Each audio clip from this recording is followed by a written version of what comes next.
Growing older doesn't always make someone wiser or kinder. A desperate woman blames another for all her woes. Your dirty little secret has cost me everything. She wrapped him up like a piece of meat. A country housewife picks up a sinister hobby. Mary said at her trial, "I like men and men like me." One more for luck. And a lonely widow won't give up her second chance for love. You know we're having an affair. It's a dangerous, emotional cocktail. Cleveland, Ohio, 2011. I just got back from the store and it looks like my husband's, deceased. 53-year-old Jean Harrington discovers her husband's body. Yeah, no, I touched his leg and he's cold to the touch. And a suicide note. He said that this is the only possible way to provide for my family.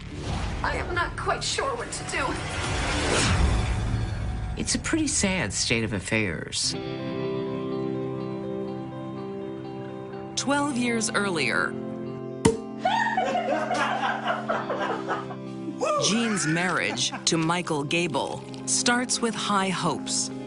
Here's to us. To us.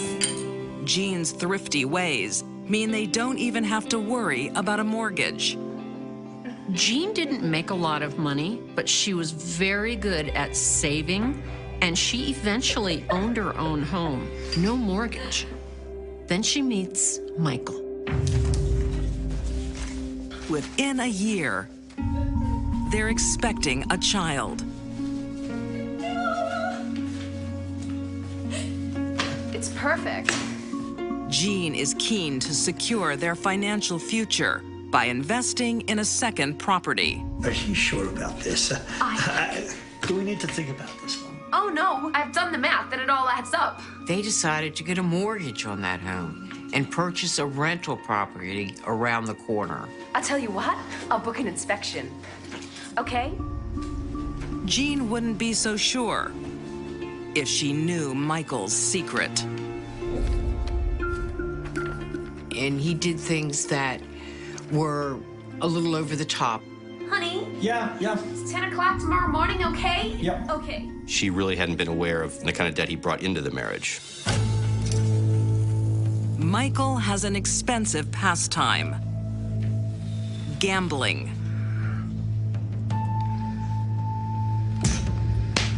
Crazy. Michael, 3 keys. Oh! He owes money all over town.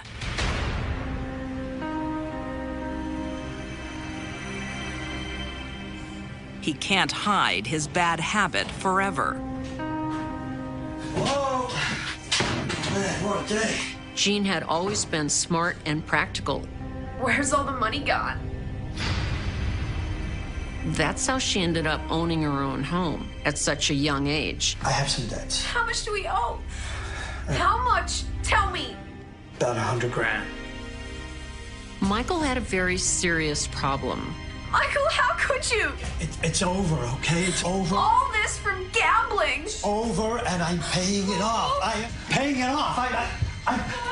I'm working my butt off. That was a big problem for a woman who had lived debt-free. Michael starts working 2 jobs to pay off his debt. But he can't resist the poker tables. Now, don't spend it all at once. I'll try not to. Okay, let's play some cards. Even with the financial problems, there was gambling going on. There continued to be gambling, and there continued to be an issue in the marriage. We're closed! Seriously? Jean is not impressed. I knew it. Gene, what are you doing here? Stopping you gambling our life savings away. In one instance, Jean Harrington shows up Gene. Come on. and drags Michael Gable out of because of the gambling. Come on. The wedded bliss didn't last long at all. Growing debt forces them to take out a second mortgage on the home Jean once owned. Debt did not sit well with Jean. It made her very anxious. To get them out of debt, she starts an online business selling goods from home. Oh, no, you need more layers. But instead of helping, it makes things worse. Why don't you just use bubble wrap? It's too expensive when you got a gambler in the family. Jean was extremely depressed, and one of the ways she dealt with that was to spend money herself on silly stuff, stupid stuff, things she didn't need. Oh, no, not the cats. I'm keeping the cats. The items she sells are but a fraction of the items she keeps for herself. Oh, Jean, you don't need any more junk. You never can have enough cats, I say. She was a hoarder. She wouldn't get rid of anything. 80% of the house was packed with junk. 10 years later, the passion between Michael and Jean is long gone. But they stay together to bring up their son. I need you to sign these forms. What are they for? The mortgage. Raising him in a volatile home for a decade. It was a very tumultuous family life for their son. Is this really necessary? Your dirty little secret has cost me everything. Her anger kept getting more and more intense. What about your spending? Don't you dare blame me for the mess that we are in. Over the years, their roles switch. I am closing the joint bank account. Michael isn't threatening their finances. It is Jean's hoarding. I'm not gambling anymore. Sign it. Now! The police say they were called to the home at least 10 times in a 2-year period, but neither of them would ever level charges. Get back to bed! By 2011, they reach the breaking point. Jean has run up so much debt, they are about to lose everything. They were going to lose their home. It was in foreclosure, so there was definitely a massive financial pressure on them.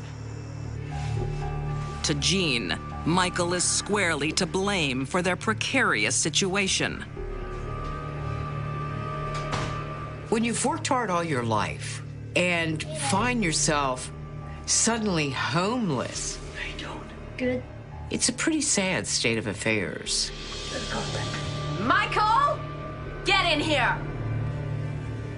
Soon, this family of 3 will only need accommodation for 2.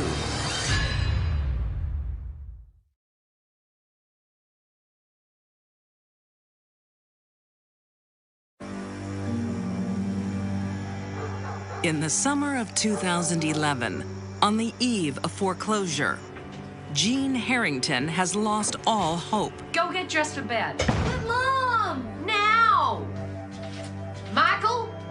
Jean had just about had it. Michael! She couldn't believe she was ready to lose her home. She blames one person. Her husband, Michael. Why didn't you answer me? It's all over, Jean. This was the...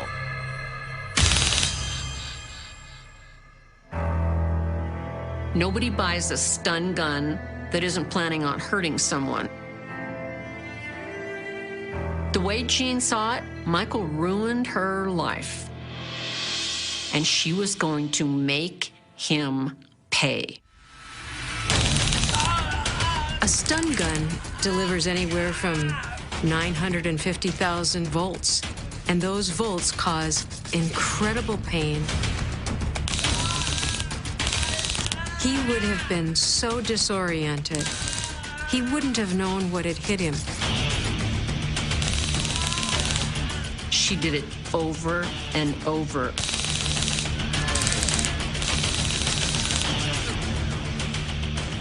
She left him totally incapacitated, unable to move. And when that happened, she beat him up. She busted his lip. She bruised him in various places, caused cuts and contusions. And she still wasn't done.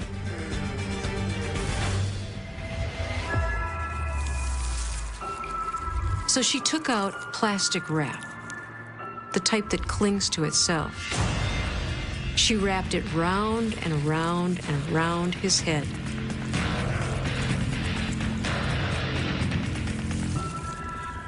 Air hunger is one of the worst things a person can experience. He simply could not breathe, and he died.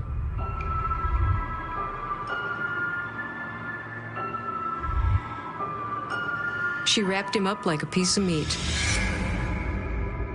She just had no place to send him. It's a brutal and bizarre murder. But Jean thinks she can pull it off as a suicide. I just got back from the store and it looks like my husband's, deceased. The law enforcement people had never seen a suicide quite like this one. They just knew it didn't ring true. When people kill themselves, they don't hit themselves repeatedly on the head or stun themselves with a gun. Seems like an unusual way for someone to commit suicide, don't you think? He wouldn't have had the guts to use a gun. Police think it's murder and have a #1 suspect. Would you say it was a happy marriage? When Jean is questioned, she deepens their suspicions. I don't think I would have married him if I knew he was a gambler and had a built-in debt. She made very clear she did not like Michael Gable. I could have been someone if it wasn't for him. I believe she referred to him as a coward, as a sociopath during the interview, talked about how all of their financial problems were his fault. It was a very different interview than one would expect from a grieving widow. Okay. I think that's all for now. Thank you for coming in, Mrs. Harrington. Fantastic. But hard evidence is needed for court. I'll see you again. It took a long time. They were gathering evidence, including financial records, medical records, crime scene analysis. Police described it as a very complex investigation. 3 years later, the law catches up with her. Jean was picked up by the police, charged with murder, felonious assault, and evidence tampering, and taken before a judge. In 2016, Jean Harrington is found guilty of all charges and sentenced to 16 years to life in prison. Every problem in Jean's life, she decided it was all Michael's fault. To us. Jean believes her troubles started when she met Michael. Don't you dare blame me for what you have put us through! But she never looks at herself. Yeah, because of you. Michael takes responsibility for his actions. She doesn't. It's much easier to blame him for everything. He further and further and further lost her trust until she couldn't think of anything else to do but to try to get rid of him.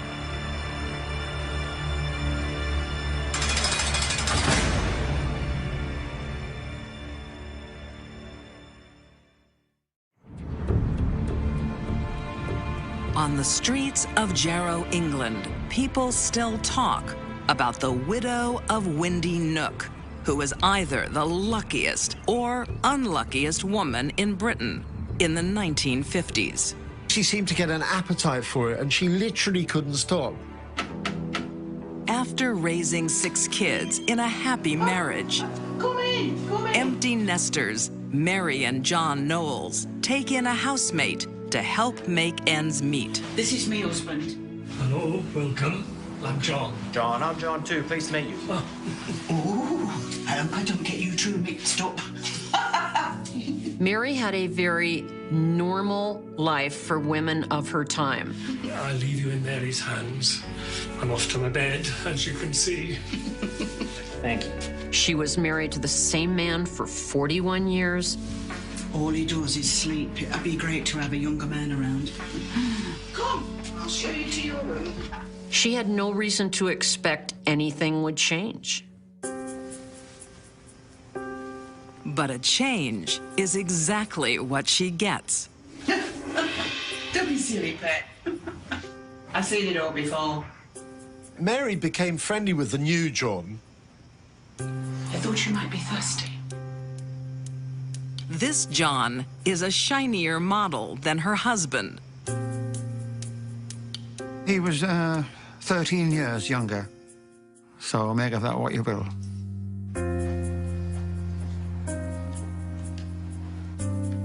By a remarkable coincidence, soon after the housemate arrives, her 76-year-old husband gets sick.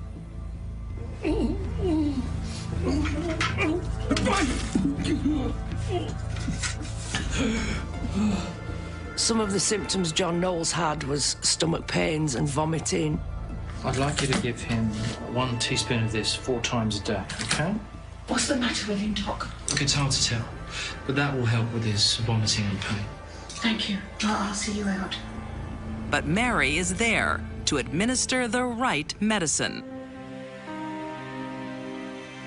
The local doctor prescribed cough medicine to try and treat John Knowles' illness. Here we go.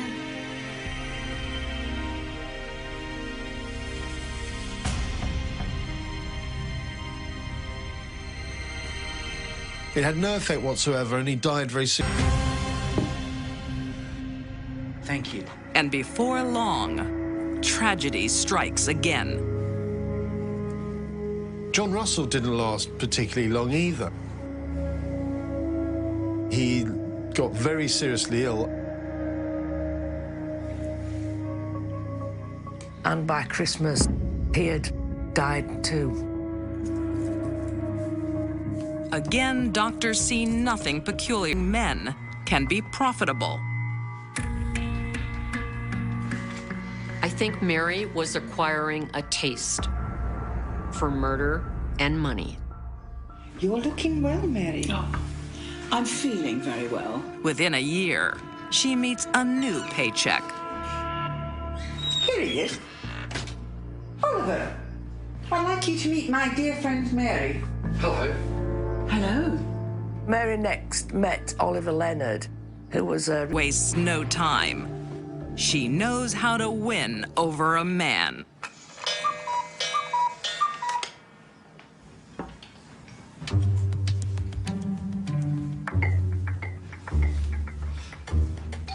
We're getting married. It's true. She charmed me. Mary had no trouble at all taking advantage of men that were kind to her and wanted to marry her. No, really? Really?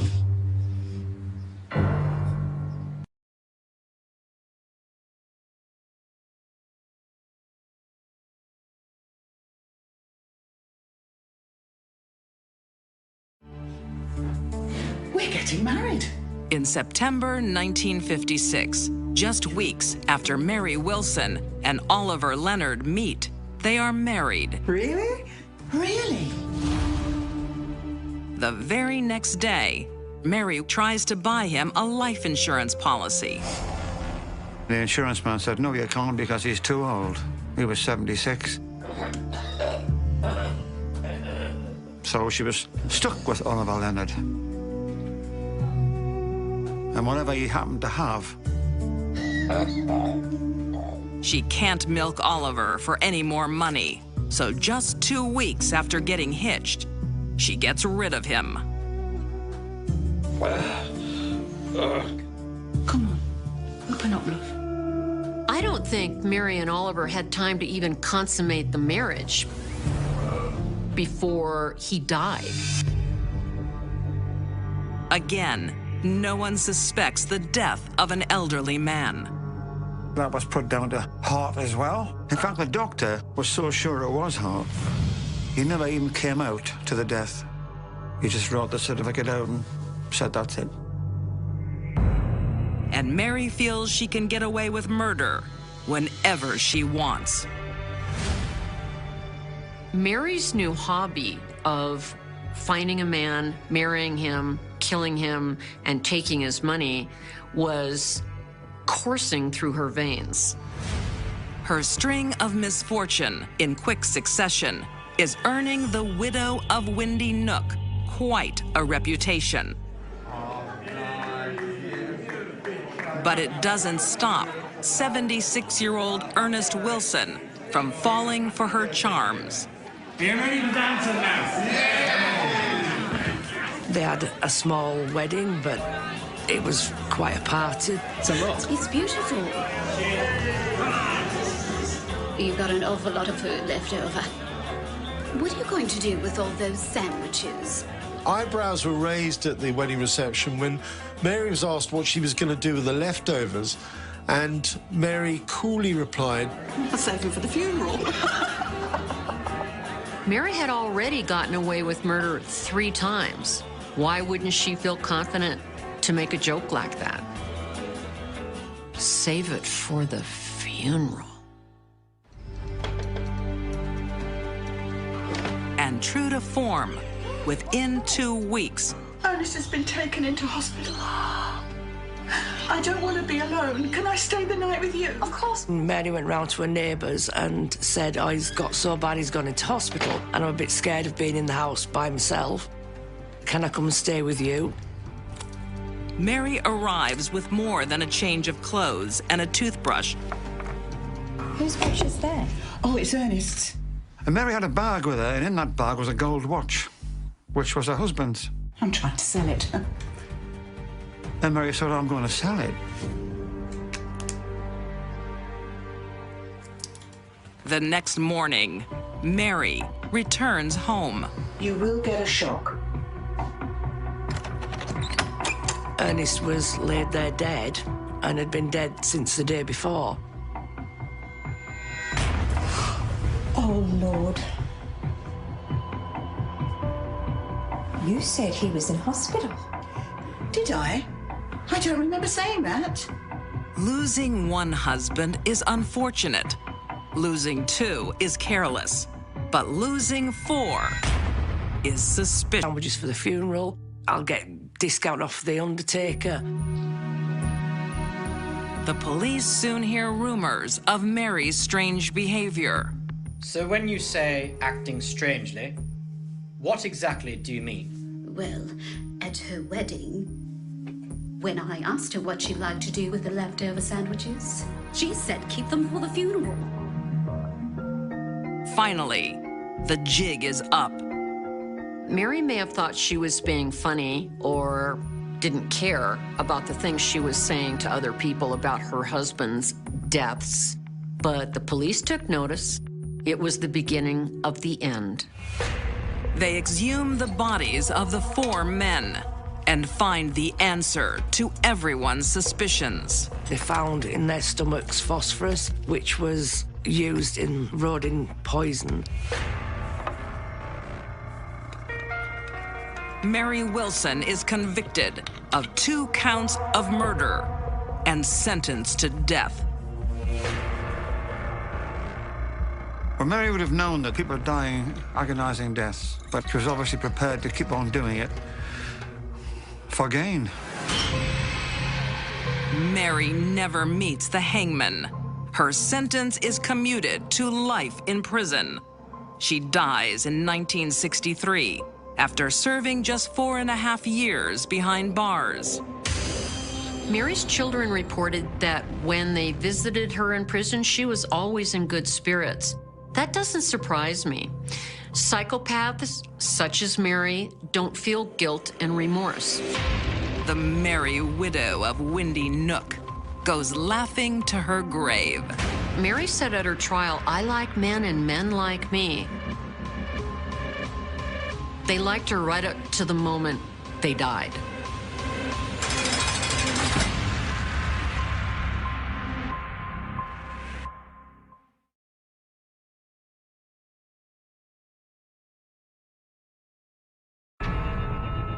Sometimes the biggest threat Her behavior was over the top. to a woman It's a dangerous, emotional cocktail. is herself. And that's when this story took a turn for the worse. Than when a younger person loses someone they love, mainly because they feel they have less to look forward to. Consumed by grief, Connie shuns the outside world. Connie's estranged from her neighbors and her children. Who knows how we all respond to the death of a loved one we've been with for decades? Everybody's different. There's one old friend she does connect with. 58-year-old tree trimmer, John Jordan. Connie had hired John to do some tree trimming and some roofing work, I believe. I like this one. Good choice. And, the roof's leaking. Could you fix that ASAP? Sure I can. I'm just not coping on my own. John is there to comfort Connie. Time heals. But his sympathy soon becomes complicated. For Connie, attention from a man at this point in her depression was like putting a Band-Aid on a gaping wound. It wasn't much, but it was enough. Romance brings Connie out of the darkness.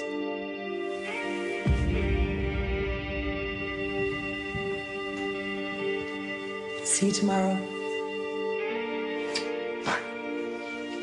She falls right into it. It makes her feel good. It makes her feel alive again.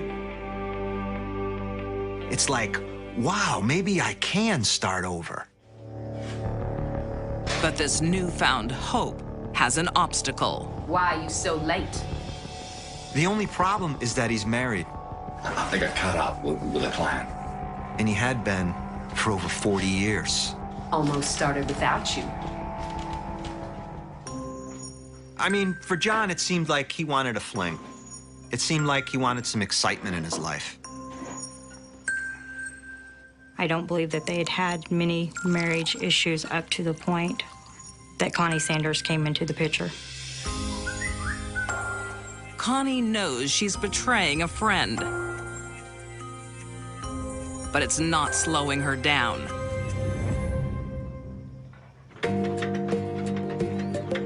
Her feelings become deeper. Hey. She has found a savior. Trying to keep your hands off me, huh?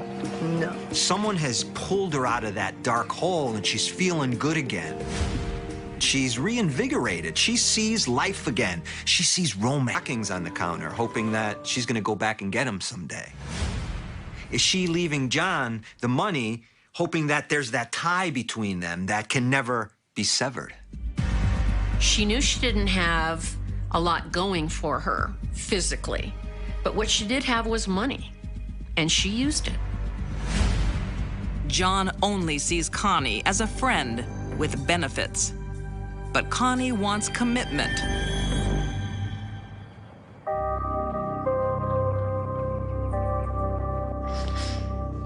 She decides to take matters into her own hands.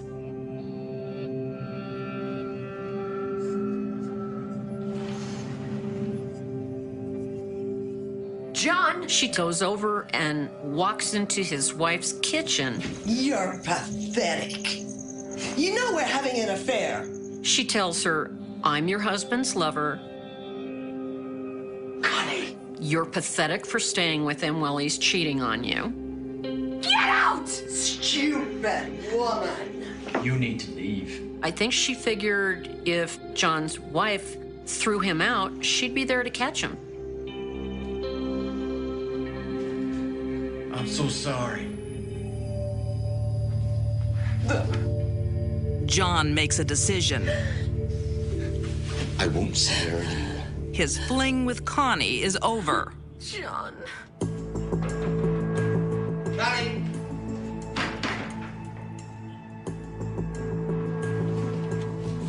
What's this? It's the money I owe you. The first thing he did was give Connie back the $15,000. She had overpaid him. I don't want it. I can't see you anymore. You're out of my life, and I don't even want your money. I won't leave my wife. I want my wife. That didn't sit well. Connie finds herself back in a dark place. She's, at this point, ready to do anything to get back at him. And that's when this story took a turn for the worse.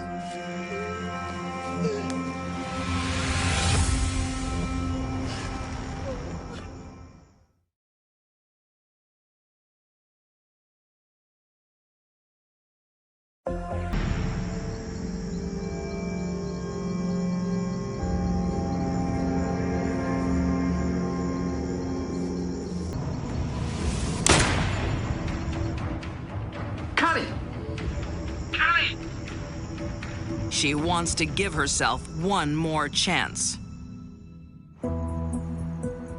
She starts stalking them. She starts showing up at the house. Hey, do you think this is finished? Connie becomes the atypical fatal attraction woman.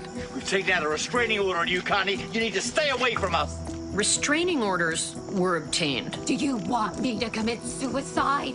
But restraining orders rarely stop a charging bull. It'll either be me or you! And that's what Connie was. Go away or I'll call the cops. Her emotional blackmail and persistent stalking just drives John further away.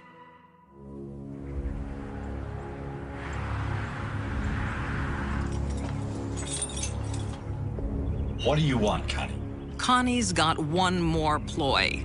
I just want to talk. On March 30th, 2015. Talk inside. She's there to collect a debt of love. She feels scorned, and somebody's got to pay. And that person is John.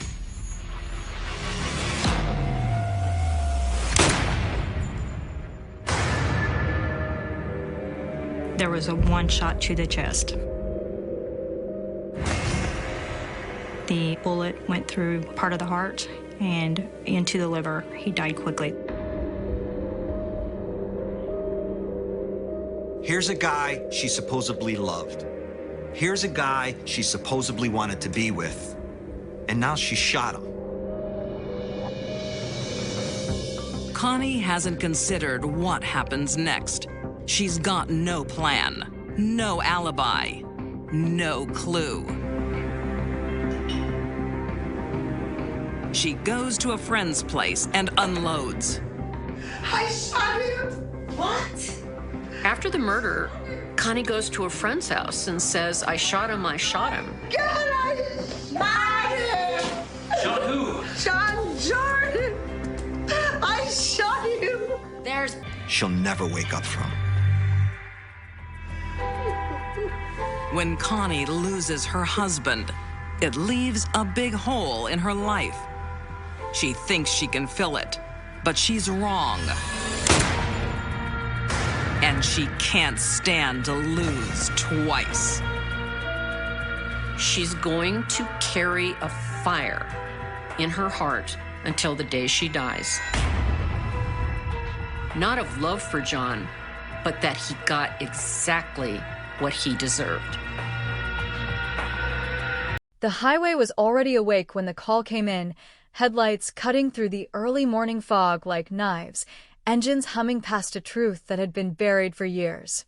And somewhere between mile marker 117 and the rusted green exit sign that no one had bothered to replace since the 90s, a body was finally found, or what was left of one, enough to turn a forgotten highway cold case into a headline that would shake a town that thought it had moved on. It starts, as these stories often do, with something small and wrong, a stalled car on the shoulder just before dawn, hazard lights blinking in a slow, desperate rhythm, a woman alone on a stretch of road locals avoided after dark, a road that curved through pine trees so dense they swallowed sound. A road truckers called a dead zone because radios cut out and cell signals died without warning. Her name was Emily Carter, 26 years old, last seen wearing a denim jacket and running shoes, headed home after a late shift at a roadside diner, telling her coworker she'd be fine. It was only a 20-minute drive. She'd done it 100 times before. By sunrise, her car was still there, keys missing, driver's door ajar, purse on the passenger seat, phone gone. No signs of a struggle except a single scuff mark in the dirt near the rear tire and a smear on the doorframe that didn't look like oil. State troopers shut down one lane, detectives arrived with notebooks and tired eyes, and the first words that would echo for years were spoken quietly into a recorder, missing under suspicious circumstances. The community reacted fast and loud, volunteer search parties fanning out into the woods, helicopters chopping the air overhead, yellow ribbons tied to fence posts along the highway. Local news vans lined up at the edge of the crime scene broadcasting the same phrase on a loop. Cold case in the making if she isn't found soon, and everyone hated hearing that, as if saying it might make it real. Emily's face filled television screens, smiling in a high school yearbook photo, eyes bright, alive, a daughter, a sister, someone who belonged to this place, and the idea that she could vanish on a road everyone used every day sent a shock through the town's bloodstream. Investigators worked the angles they always do, last calls, last sightings, toll booth cameras that caught nothing but grainy headlights, truck stops along the route where drivers swore they hadn't seen a thing, and every tip that came in seemed promising until it wasn't. A long-haul driver claimed he'd seen a woman arguing with a man near a dark pickup, but he couldn't remember the color, the plate, the face. A jogger said he'd heard a scream sometime after midnight, but sound travels strangely through trees, and no one else heard it. The smear on the doorframe turned out to be blood, Emily's blood, but not enough to tell a story, just enough to confirm everyone's fear that this wasn't a simple breakdown gone wrong. Days turned into weeks, weeks into months, and the search grid expanded and then quietly contracted, resources pulled, leads exhausted, the case file growing thicker as hope thinned. The highway kept doing what highways do, swallowing miles and memories, cars passing the spot without slowing, unaware or unwilling to remember that this was where she was last seen alive. At night, the diner where Emily worked closed an hour earlier than before, and the owners started walking employees to their cars, just in case, because fear has a way of rewriting routines. Behind closed doors, detectives began to argue, not about what happened, but about who could have done it. Strangers were the obvious answer, drifters, truckers, anyone passing through with no ties and no reason to stay, but there was a problem with that theory, something that didn't sit right when they looked at the evidence again and again. Emily's phone had been turned off less than 10 minutes after her car stopped, not smashed, not tossed into the woods, turned off, deliberately, and the person who did it knew how to access it quickly. That suggested familiarity, someone she trusted enough to let close, someone who didn't need to force their way into her space on a dark road. The name that kept surfacing was one no one wanted to say out loud. Mark Carter. Her older brother. A mechanic who lived just outside town, a man who knew cars and highways and back roads, a man who had driven that stretch more times than he could count. He had been one of the first people at the scene that morning, called by a trooper after Emily missed a family event and didn't answer her phone, and witnesses remembered how calm he seemed. Too calm, standing near the patrol car with his hands in his pockets, staring down the road as if measuring distance instead of loss. At first, investigators dismissed the idea as grief doing strange things to people, the human need to find patterns where none exist, but the more they looked, the harder it became to ignore the coincidences. Mark had argued with Emily the week before she disappeared, something about money, about her wanting to move away, about secrets that didn't belong on a police report but lived in family histories like hairline cracks. His phone records showed he'd been on the highway that night, claiming he was test driving a repaired engine for a client, a story that checked out on paper but left gaps in time no one could explain. Still, there was no body, no weapon, no eyewitness who could put him at the scene at the right moment, and without that, the case stalled, sliding slowly into the category everyone dreaded: cold case. The file was boxed, labeled, shelved, and the town learned how to live with the absence, with the unanswered questions, with the empty chair at family gatherings and the stretch of highway no one liked to talk about. Emily's parents moved away, unable to bear the constant reminders, and Mark stayed, working, drinking more than before, insisting to anyone who would listen that he had nothing to hide, that the police were wasting time chasing ghosts. Years passed. New investigators took over, then moved on. Technology changed. DNA databases grew. And somewhere in that quiet accumulation of progress, the forgotten highway cold case waited, dormant but not dead. It was a hunter who stumbled onto it, deep in the woods beyond the original search perimeter, a flash of fabric caught on a fallen branch, bones scattered by animals and time, enough to bring the past crashing into the present.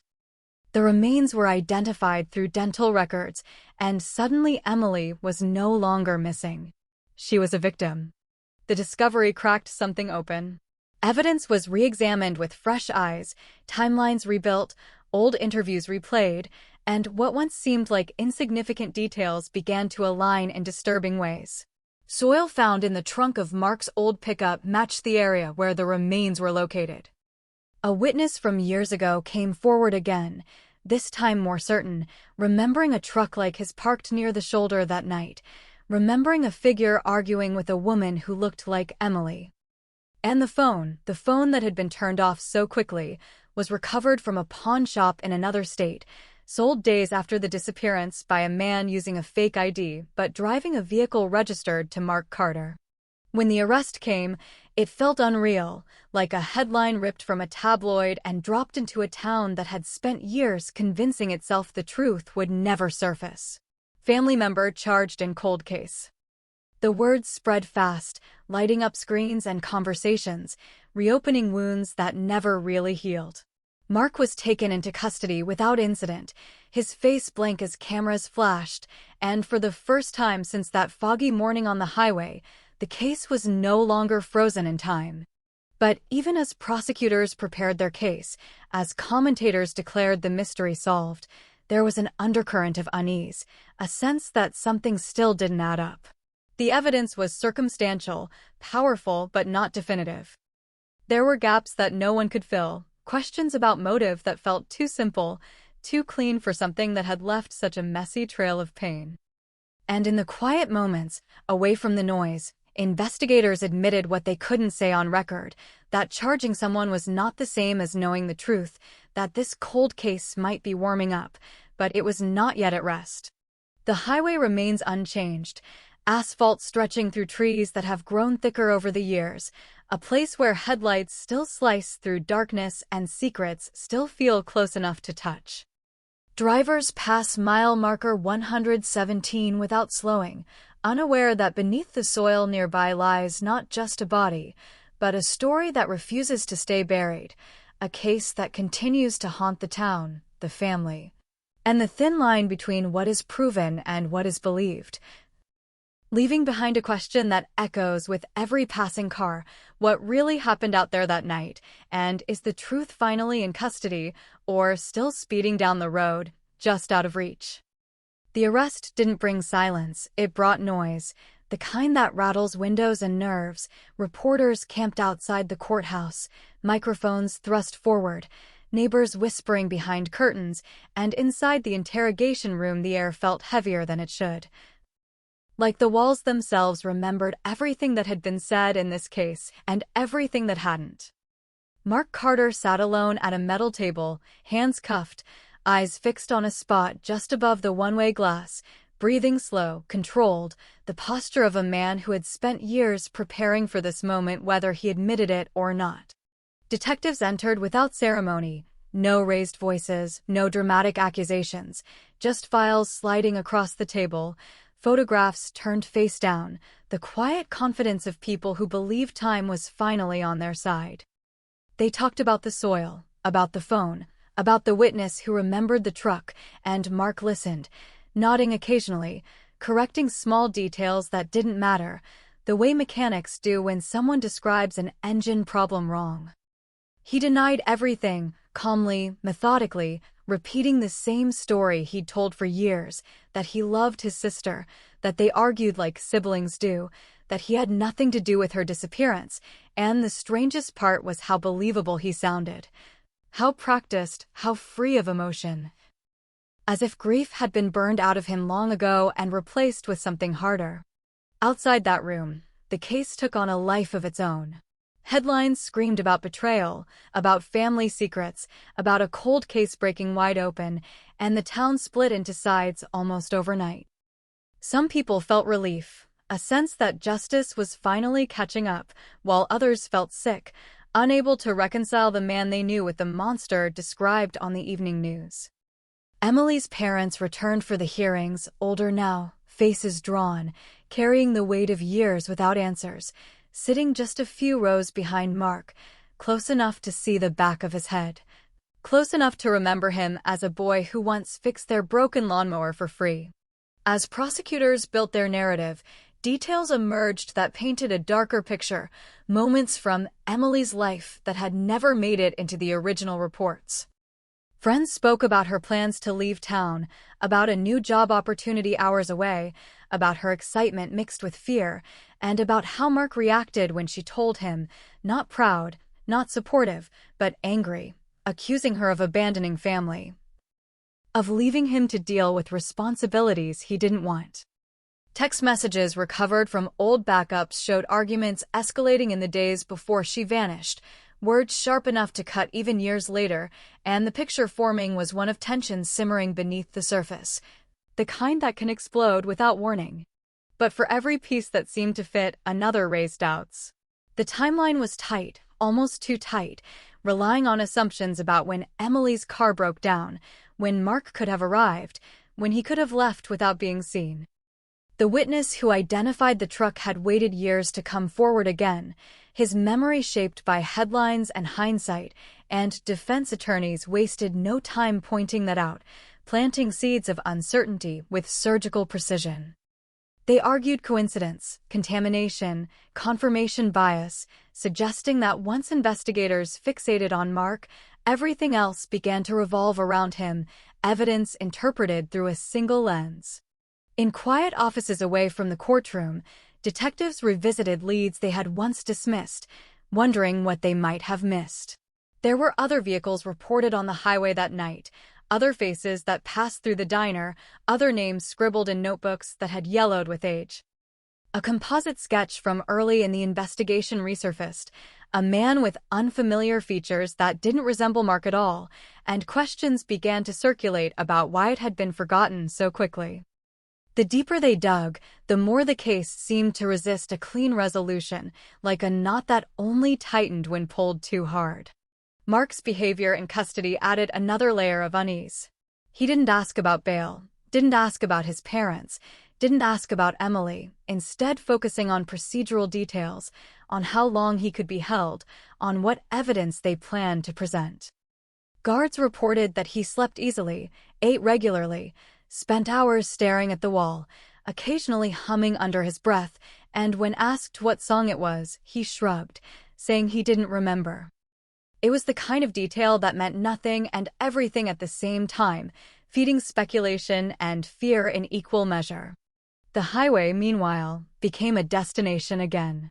People left flowers near the shoulder, candles flickering against guardrails, messages written in marker on poster board, apologies to Emily for not finding her sooner, promises that she would not be forgotten again.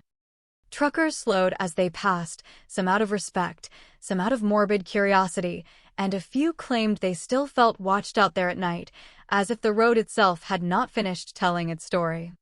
As the trial date approached, a new development threatened to upend everything.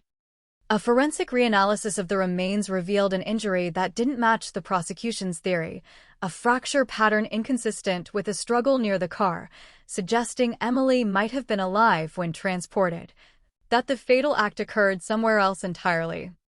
This raised uncomfortable questions about location, about opportunity, about who had access to places beyond the highway, and suddenly the neat narrative began to fray at the edges.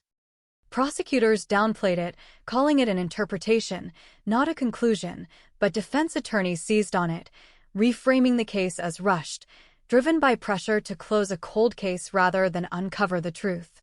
Then there was the anonymous tip, a call placed late one night to a detective's personal phone, a voice distorted, claiming knowledge of what happened, claiming Mark wasn't alone, or worse, that Mark wasn't involved at all. The caller referenced details not publicly released, enough to be unsettling, but refused to give a name, hanging up abruptly, leaving behind more questions than answers. Investigators traced the call to a prepaid phone purchased out of state, another dead end in a case already crowded with them. Inside the Carter family, what remained of it, tensions boiled over. Relatives argued publicly, some defending Mark, others distancing themselves, old grievances resurfacing under the glare of media attention. One cousin hinted at a history of violence no one had ever reported. Another suggested Emily had been afraid of someone else entirely, someone she never named, and the truth seemed to splinter further with every voice added to the chorus. When opening statements finally arrived, the courtroom was packed, every seat filled, the air thick with expectation. The prosecution spoke of betrayal, of a brother who couldn't let go, of a highway that became a trap, while the defense spoke of doubt, of assumptions, of a community desperate for closure willing to sacrifice certainty for comfort. Jurors listened, faces unreadable, and outside, the world waited, convinced it was about to witness the end of a long nightmare. But as testimony unfolded, as experts contradicted each other and timelines blurred, it became clear that this was not a story moving toward resolution, but one spiraling deeper into ambiguity. Each answer seemed to spawn two new questions, each revelation casting shadows where light was supposed to be. And beneath it all lingered the same uneasy thought, the one no headline could capture, that solving a cold case is not the same as understanding it, that justice can be declared without the truth ever fully emerging. The forgotten highway cold case was no longer forgotten, no longer cold, but it was far from settled, and as night fell on the town once more, headlights sweeping over asphalt that had seen too much, the sense grew stronger that the most dangerous part of this story was not what had been uncovered, but what was still waiting in the dark, patient, unresolved, and very much alive. By the third week of testimony, the case stopped feeling like a straight line and started feeling like a maze, every corridor promising clarity and delivering another turn into shadow, and the jurors could feel it, shifting in their seats as if distance alone might help them see the shape of the truth. The prosecution pressed forward anyway, tightening their grip on the story they had committed to, replaying the night Emily vanished again and again, insisting that repetition would turn uncertainty into fact, that saying it enough times would make it real. They brought the highway into the room through maps and diagrams, aerial photos blown up on screens, mile markers circled in red, the shoulder where the car was found marked with an X like a warning. An accident reconstruction expert testified about sight lines, about how a vehicle could pull over without being seen, about how quickly someone familiar with the area could arrive, do what needed to be done, and disappear back into the dark. Familiarity was the word they leaned on hardest, letting it hang in the air, unspoken but obvious, and every time they said it, eyes drifted toward Mark, sitting motionless at the defense table, jaw set, expression unreadable. Then came the jailhouse informant, the kind of witness that makes courtrooms buzz and defense attorneys tense. He claimed Mark had spoken in fragments, late at night, about things he couldn't take back, about a mistake that spiraled, about a road that never let him forget. The informant said Mark never used Emily's name, never needed to, that everyone knew who he meant. On cross-examination, the defense dismantled him piece by piece, exposing deals offered, sentences reduced, memories that changed depending on who was listening, and still, even as credibility crumbled, the damage lingered. Because once words like that are heard, they don't disappear. Outside, the town absorbed each update like a bruise, darkening with every new detail. Social media turned savage, strangers arguing over guilt and innocence as if they had known Emily personally, as if proximity to the story granted ownership of it. Old photos resurfaced, Mark and Emily as children, arms slung over each other, smiling without restraint, and the contrast was unbearable, proof that whatever happened later had destroyed something that once seemed unbreakable. Midway through the trial, the defense introduced their first major pivot, and the temperature in the room changed instantly. They called attention back to the early days of the investigation, to what was missed, what was rushed, what was quietly abandoned when the case grew cold. A former detective took the stand, retired now, voice rough with age, and spoke about pressure from above, about limited resources, about how certain leads were deemed too complicated, too politically inconvenient, to pursue fully. He mentioned another name, one that hadn't appeared in headlines for years, a local contractor with a history of violence, known to frequent the diner, known to drive the highway at night, known to have left town abruptly weeks after Emily disappeared. The prosecution objected, arguing relevance, but the seed had already been planted. The defense produced old reports, witness statements that contradicted each other, a timeline that placed this man dangerously close to Emily's last known location. They suggested an encounter that turned lethal, a stranger scenario dismissed too quickly because it offered no clean resolution. Jurors leaned forward, pen scratching notes, and for the first time since opening statements, Mark looked almost small, no longer the center of the storm, but a figure caught inside it. The most unsettling moment came without warning, during testimony from the forensic anthropologist. She spoke carefully, choosing. By the time the trial recessed for the first time, no one was sleeping well, not the jurors replaying testimony in their heads, not the detectives staring at ceilings at 3 a.m, not the town that felt like it was holding its breath, waiting for something to break. Outside the courthouse, the cameras kept rolling, rain streaking across lenses as reporters repeated the same phrases: cold case, family betrayal, shocking turn, and inside, behind closed doors, the prosecution realized they were losing control of the narrative. They had expected resistance, they had prepared for doubt, but what they hadn't anticipated was how fragile their timeline would sound once spoken aloud. How each minute accounted for on paper dissolved into uncertainty when witnesses were asked to remember a night that had happened years ago. The defense leaned into that uncertainty, pressing experts until their confidence cracked, forcing them to admit margins of error, alternative interpretations, possibilities they had once dismissed. The fracture on Emily's remains became a focal point, a single line on an X-ray magnified until it threatened to split the entire case in two. In the gallery, people shifted uncomfortably as a forensic pathologist explained that the injury could have occurred during transport, that it suggested movement, relocation, a second scene not yet identified. The implication hung in the air like smoke. If the highway wasn't where Emily died, then what role did it play, and who had the means to take her somewhere else without leaving a trail investigators could follow? The prosecution tried to steer the conversation back, emphasizing motive, history, family conflict, but the seed of doubt had already been planted, and it grew with every unanswered question. Behind the scenes, detectives returned to the map boards they thought they'd finished with, redrawing routes, marking properties within a radius that had once seemed irrelevant. Old addresses resurfaced, places tied to Mark's past jobs, garages, storage units, friends of friends who owed him favors.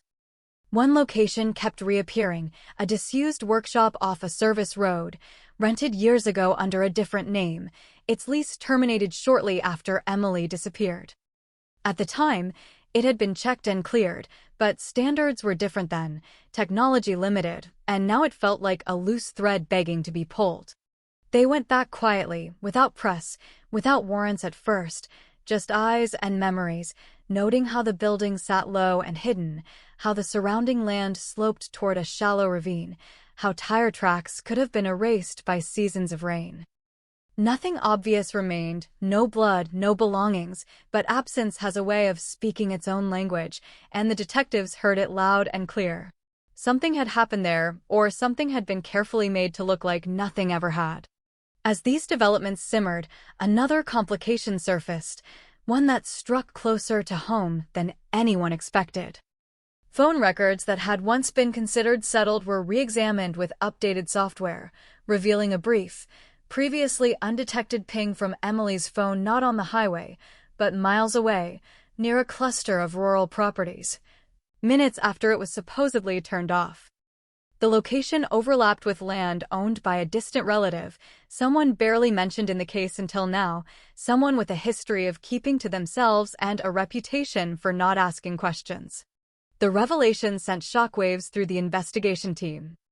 If accurate, it suggested coordination, or at least the involvement of more than one person, and it reopened the chilling possibility raised by the anonymous caller that Mark had not acted alone, or worse, that he had been protecting someone else.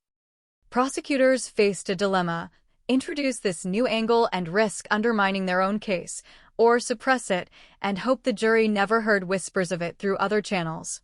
In a trial already teetering, either choice felt dangerous. Meanwhile, Mark remained an enigma. In court, he watched the proceedings with detached interest, occasionally scribbling notes, occasionally leaning toward his attorney to whisper something that made them frown.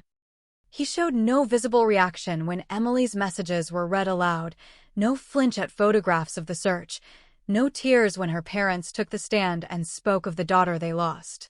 Observers debated what it meant: guilt, shock, emotional numbness, or something colder, something calculated. The truth, like everything else in the case, stayed just out of reach. Outside, the town's patience wore thin. Businesses complained about the constant media presence, parents argued about safety again, teenagers dared each other to drive the highway at night, filming themselves for social media, turning fear into spectacle. Old rumors resurfaced, stories about other disappearances, about strange men seen near the road years earlier, about screams heard and ignored. Each story blurred into the next, creating a sense that Emily's case was not an isolated tragedy, but part of something larger, darker, and still unresolved. Then came the moment no one expected: a surprise witness called by the defense late in the proceedings, a former acquaintance of Mark's who had stayed silent for years out of fear, or so they claimed. On the stand, voice shaking, they described a conversation from long ago, a night when Mark had shown up agitated, asking for help, asking for a place to store something temporarily, refusing to explain what it was.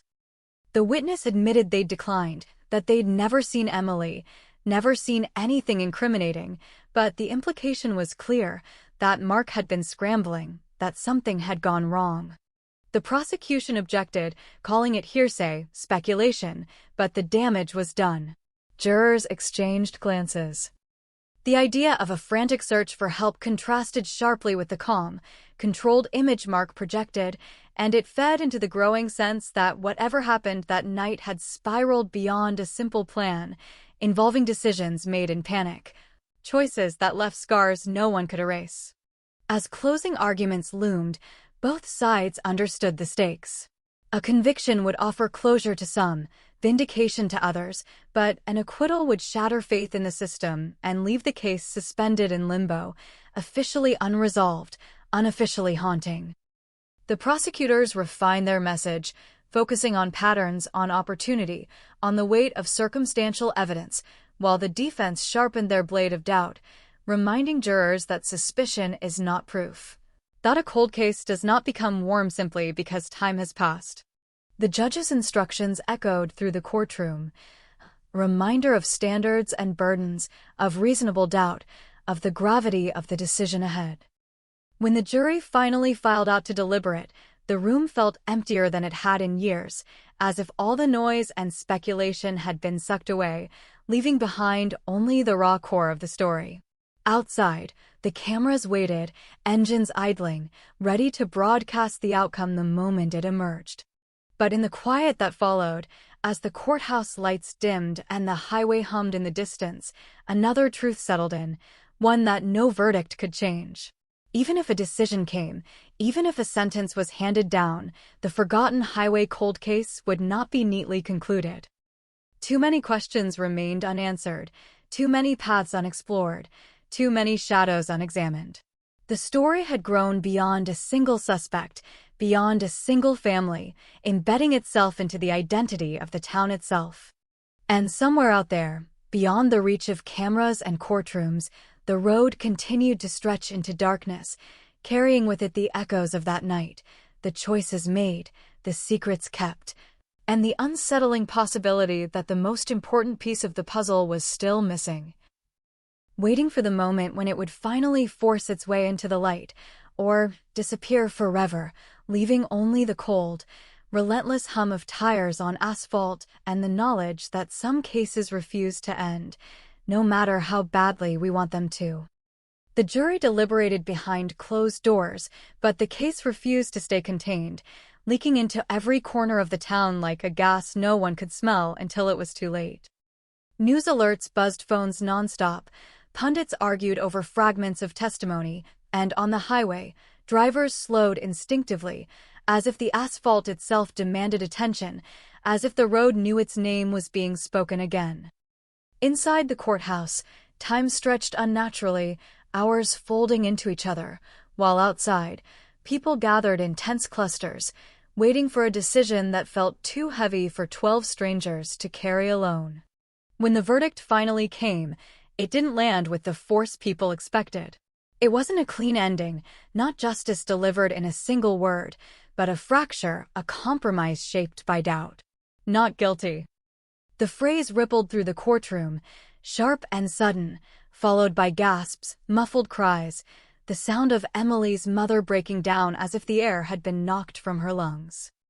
Mark didn't react at first, just stared ahead, jaw tight, eyes unfocused, and when the reality finally settled, his shoulders dropped slightly, not in relief, but in something closer to exhaustion, as if he had been holding that posture for years.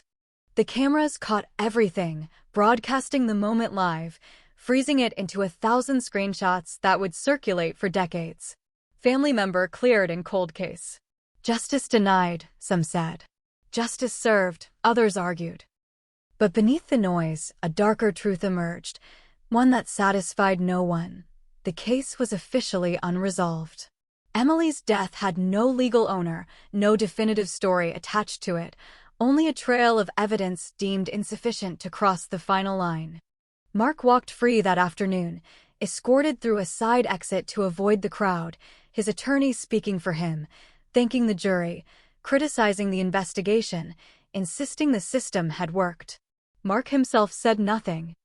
He climbed into a waiting car and disappeared down a side street, away from the courthouse, away from the cameras, but not away from suspicion. In this town, acquittal didn't mean absolution. It meant something far more ambiguous, a life lived under a permanent shadow, every glance a question, every silence an accusation. In the days that followed, the backlash was immediate and vicious. Protesters gathered near the highway, holding signs with Emily's name, demanding accountability, demanding answers. Online forums exploded with theories, timelines reconstructed by amateurs, grainy photos analyzed pixel by pixel, strangers declaring certainty where professionals had failed. Some accused the jury of cowardice, others accused the police of incompetence, and a few turned their anger inward, admitting they'd ignored warning signs years ago because it was easier to believe nothing bad could happen here. Law enforcement, bruised and defensive, announced the case would remain open, that the verdict did not change the facts, only the legal outcome. Behind the scenes, though, morale was low. Detectives questioned their instincts, their choices, the moments where they might have turned left instead of right. The anonymous tip resurfaced in conversations. The strange phone ping gnawed at them, and the idea that someone else had been involved refused to fade, settling instead into a quiet obsession that followed them home at night. Then, just as the case seemed destined to stagnate again, a new crack appeared, small but unmistakable. A storage facility on the outskirts of town reported an abandoned unit, unpaid for years, its lock rusted, its paperwork incomplete. Inside, among broken furniture and old tools, investigators found a tarp, brittle with age, and beneath it, traces that lit up under forensic testing, not enough to tell a full story, but enough to suggest the space had once held something heavy. Something human. The unit had been rented under a false name, but the payment method linked back to a prepaid card purchased near Mark's workplace years earlier. The discovery reignited everything. Media outlets pounced, critics demanded a retrial, and Mark's name surged back into headlines despite his acquittal. He refused interviews, kept a low profile, reportedly moved between friends' houses, avoiding his old routine. But the law moved cautiously now, aware of its previous missteps, aware that another failure would cement public distrust. Without new, definitive evidence, there would be no second arrest, no dramatic turnaround, just more questions layered on top of old ones. Amid this renewed frenzy, a voice long absent returned to the narrative. A woman from a neighboring county, someone Emily had briefly worked with years earlier, came forward with a memory she could no longer ignore. She described a late-night phone call Emily had received weeks before she vanished, a call that left her shaken, withdrawn, unwilling to explain. At the time, it had seemed like stress, like nothing worth reporting, but now, in hindsight, it felt like a warning missed. The caller, Emily had said vaguely, was someone she trusted once, someone she thought she'd left behind. Investigators chased the lead, tracing old contacts, old numbers, names that barely registered in the original case. One stood out, a former acquaintance of both siblings, someone with a minor criminal record, someone who had moved frequently, staying just ahead of consequences.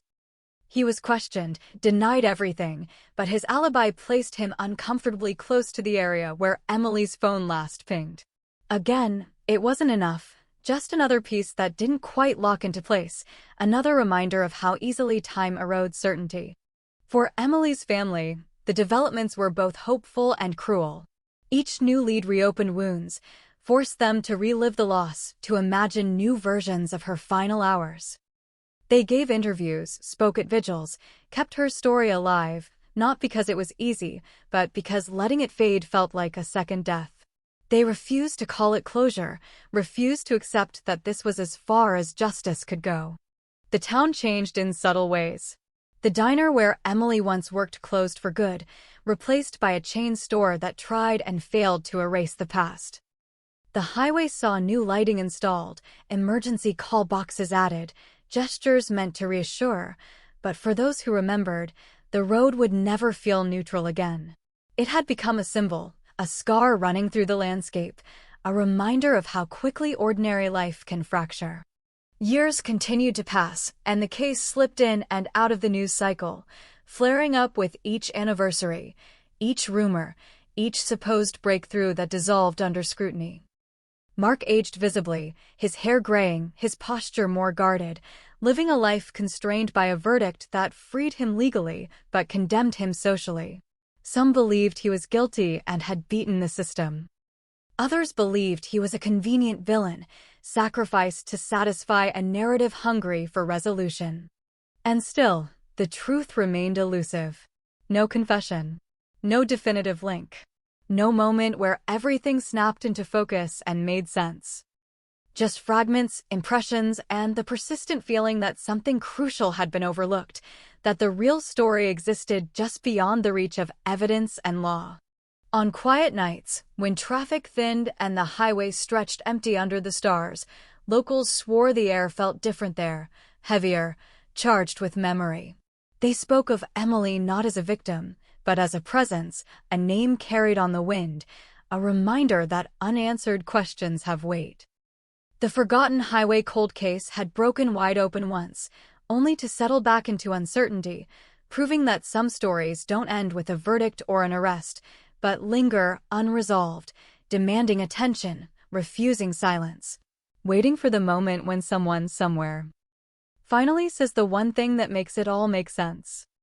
Time didn't cool the case. It calcified it.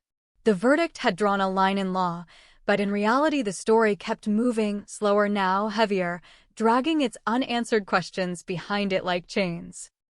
Detectives rotated off, new ones stepped in, each inheriting the same boxes, the same photographs, the same recordings that hissed and crackled with voices from another era. Every few months, someone would pull the file again, convinced they saw something others had missed, convinced that this time the pieces would fall into place. They never did. Mark Carter tried to rebuild a life on the far edge of town, working odd jobs, keeping his head down, avoiding places where people gathered. He became a rumor more than a man, a figure glimpsed at gas stations late at night, a name muttered when conversations turned dark. Children were warned away from him without explanation. Old friends crossed the street to avoid eye contact. Freedom, it turned out, could feel a lot like another kind of prison. Law enforcement kept the case technically open, but resources were thin, priorities shifted, and without new evidence, momentum stalled. The storage unit lead went nowhere, the forensic traces too degraded to prove anything in court. The prepaid card purchase remained circumstantial, a breadcrumb without a trail. Each lead ended the same way, optimism giving way to frustration, frustration to resignation. And yet, no one officially closed the book. The cold case sat in a kind of purgatory, neither alive nor dead, waiting. Then, quietly, something changed. A young analyst assigned to review unsolved cases noticed a pattern that had been overlooked, not dramatic, not headline-worthy, but persistent. Several tips over the years mentioned a dark sedan seen near the highway that night, different witnesses, different times, the same vague description. It had been dismissed as noise, too common to be useful, but when mapped against cell tower data and toll records newly digitized, it began to form a shape. A vehicle matching that description appeared repeatedly in the area, not just the night Emily vanished, but in the weeks before and after, as if someone had been circling, watching. The owner of the vehicle was tracked down eventually, a man with a history of petty crime and a talent for disappearing when things got uncomfortable. He had known Mark years earlier, not well, but enough to cross paths, enough to share acquaintances. When questioned, he laughed it off, said he drove that road all the time, said he barely remembered Emily, said he had nothing to hide. But his alibi for the night in question was thin, dependent on the memory of someone who had since died. Again, suspicion without certainty, another shadow layered onto an already crowded landscape. As investigators pressed, fragments of a different narrative emerged, one less focused on family conflict and more on entanglements, favors owed, secrets traded quietly between people who believed they were invisible. Emily, it seemed, had known more than anyone realized. Old emails surfaced suggesting she'd stumbled onto something she wasn't meant to see, a side business, a scheme involving stolen parts and false paperwork, something that tied together men who preferred the anonymity of highways and back roads. If true, it reframed everything, turning the highway from a random site of opportunity into a calculated meeting place. This version of events never made it into a charging document. It was too speculative, too fragile to survive in court. But it lingered in investigators' minds, offering a possible answer to the fracture pattern, the relocation, the phone ping that didn't fit the original story.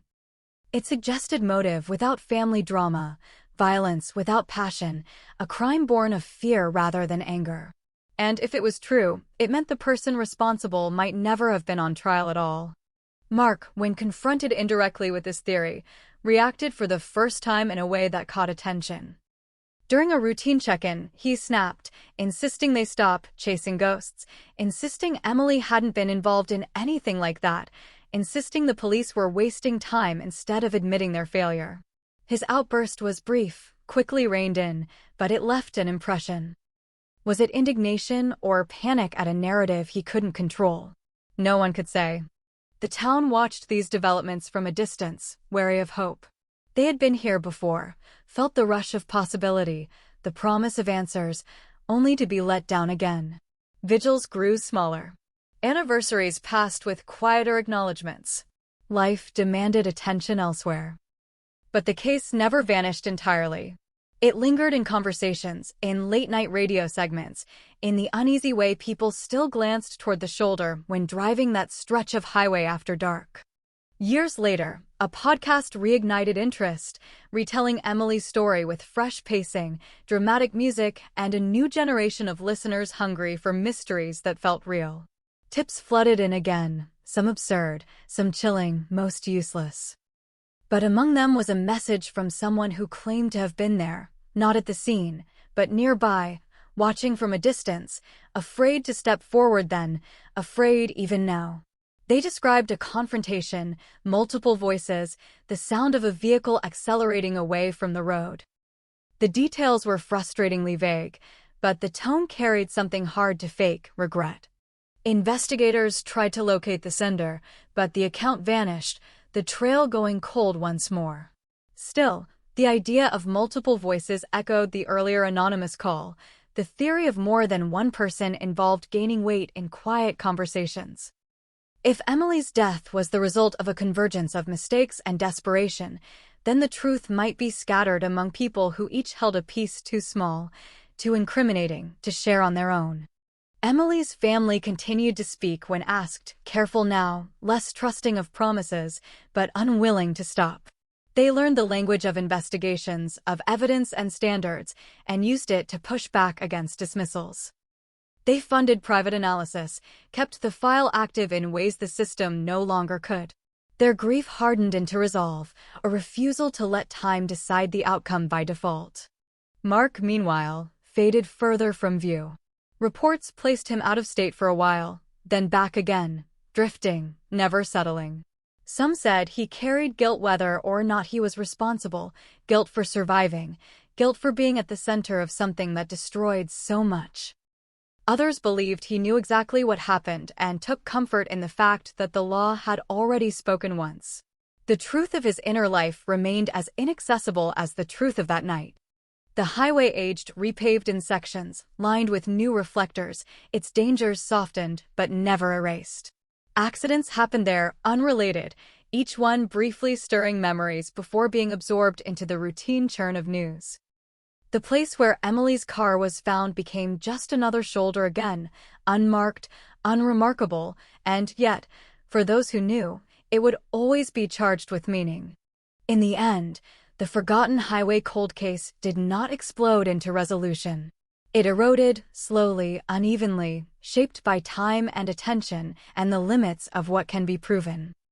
It became a cautionary tale told in fragments, a reminder that not every story bends toward clarity, that some truths resist capture no matter how fiercely they're pursued. And still, beneath the layers of speculation and silence, one fact remained unchallenged. Emily left work that night expecting to go home. She never did. Everything else, every theory, every accusation, every acquittal, spun out from that simple, brutal absence. The road continues to carry traffic, the years continue to pass, and the case continues to exist in that uneasy space between knowing and not knowing, a cold case not because it lacks heat, but because it refuses to burn itself out, waiting endlessly for the moment when someone finally decides they can no longer live with what they know. The problem with a case that never ends is that it changes shape over time, morphs into something harder to recognize, less about facts and more about belief. By the time the 7th year passed since the verdict, people no longer asked what happened on the highway, they asked who they believed, and those answers said more about the town than the evidence ever could. The cold case lived on not in courtrooms, but in memory, rumor, and the uneasy silence that followed whenever Emily's name came up in conversation. Investigators still met occasionally, unofficially, over coffee or in quiet offices after hours, pulling the file apart again, not because they were ordered to, but because it wouldn't let them go. They talked about missed opportunities, about early assumptions that narrowed their vision, about how the first story you tell yourself in an investigation can quietly become the only story you're willing to hear.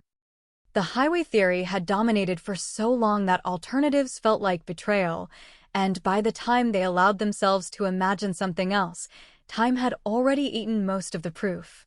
One detective, nearing retirement, admitted something he'd never put on paper, that he'd always been uneasy with how quickly the focus turned inward, how fast suspicion locked onto Mark because it made emotional sense, because it fit the kind of story people understood. Family conflict, jealousy, rage, clean lines, familiar motives. He wondered aloud if they'd mistaken familiarity for truth, if the real danger had been something less visible, less dramatic, hiding in plain sight among people who passed through and left no trace behind. That thought gained traction when another old lead resurfaced, this one buried deep in the earliest days of the investigation. A call from a nearby motel clerk who'd reported a distressed woman asking to use the phone late that night, a woman who matched Emily's description but left before police arrived. At the time, it had been written off as a mix-up, another traveler, another coincidence. Now, with fresh eyes, it felt different, a potential pivot point that had been ignored because it didn't align with the narrative forming around the highway breakdown. Records showed the motel had been demolished years earlier, replaced by a distribution center, its guest logs long gone, its staff scattered. The clerk who made the call had died, taking whatever she'd seen with her. But the idea lingered, haunting in its implications. If Emily had sought help elsewhere, even briefly, then the timeline fractured again, splintering into paths no one had fully explored. Public interest flared and faded in cycles, but the emotional residue never cleared. Younger residents, too young to remember Emily when she was alive, grew up hearing the story as a warning, a local legend with real consequences. Don't stop on the highway. Don't trust rides from anyone. Don't assume family means safety. The case shaped behavior, fear embedding itself quietly into daily life, altering choices in ways that felt normal only because no one remembered what it was like before. Mark Carter remained a lightning rod.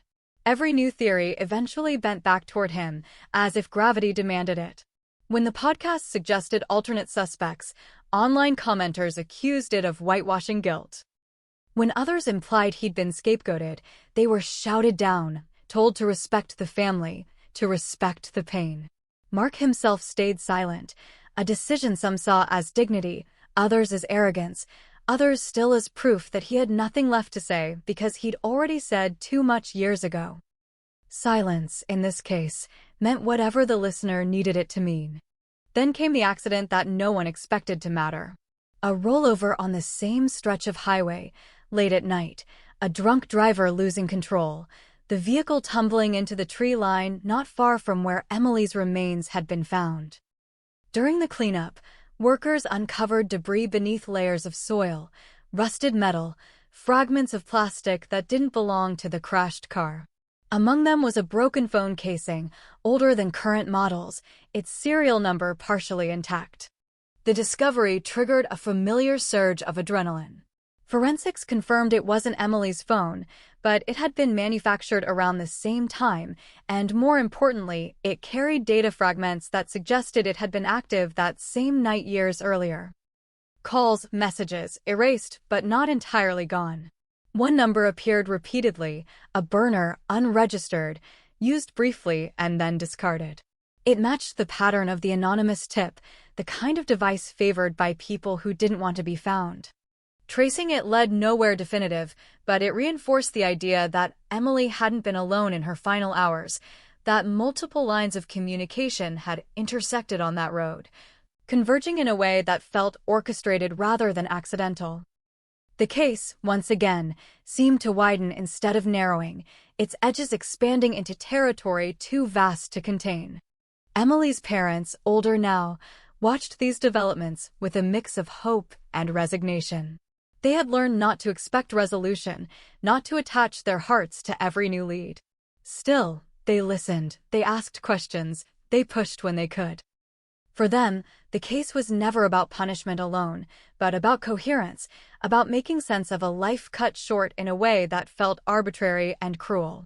They wanted a story that held together, one they could live with, even if it hurt. The town, on the other hand, seemed tired. Tired of waiting, tired of wondering, tired of being defined by something it couldn't fix. New scandals replaced old ones in the news. New tragedies demanded attention. But the highway remained indifferent, carrying people through without pause, its significance invisible to outsiders, overwhelming to those who knew.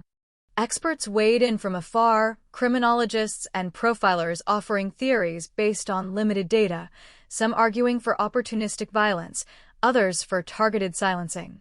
Each theory sounded convincing in isolation, each fell apart under scrutiny. The truth, if it existed as a single, clean narrative, refused to surface, hiding instead in the overlap between possibilities. And that may have been the most unsettling realization of all, that Emily's death might not have a satisfying explanation, that it could be the result of intersecting decisions, small mistakes compounding into irreversible harm.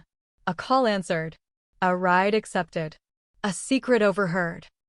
A moment where someone chose self-preservation over intervention. In that version of events, there was no singular villain, only a chain of silence. As the years continued to stack up, the forgotten highway cold case settled into its final, uncomfortable role. Not a mystery waiting to be solved, but a mirror, reflecting the limits of certainty, the cost of assumptions, and the way communities construct meaning when facts refuse to cooperate. It lived on in cautionary speeches, in unresolved debates, in the quiet resolve of those who still believed answers mattered even when they seemed impossible. And somewhere, perhaps in a memory half-suppressed, perhaps in a place no one had thought to look, the missing piece remained, intact but unspoken, waiting not for technology or evidence, but for courage. Because in the end, this case was never just about what happened on a dark highway. It was about who knew, who stayed silent, and how long a truth can survive in hiding before it demands to be heard. There is a point in every long-running cold case when the evidence stops changing, but the people do, when time becomes the most active force in the story, reshaping memories, loosening tongues, eroding the fear that once kept secrets intact. Part 8 of this case didn't begin with a breakthrough or a siren or a search warrant. It began with a death that barely made the local news, a short obituary buried beneath sports scores and weather, the passing of a man most people had forgotten existed.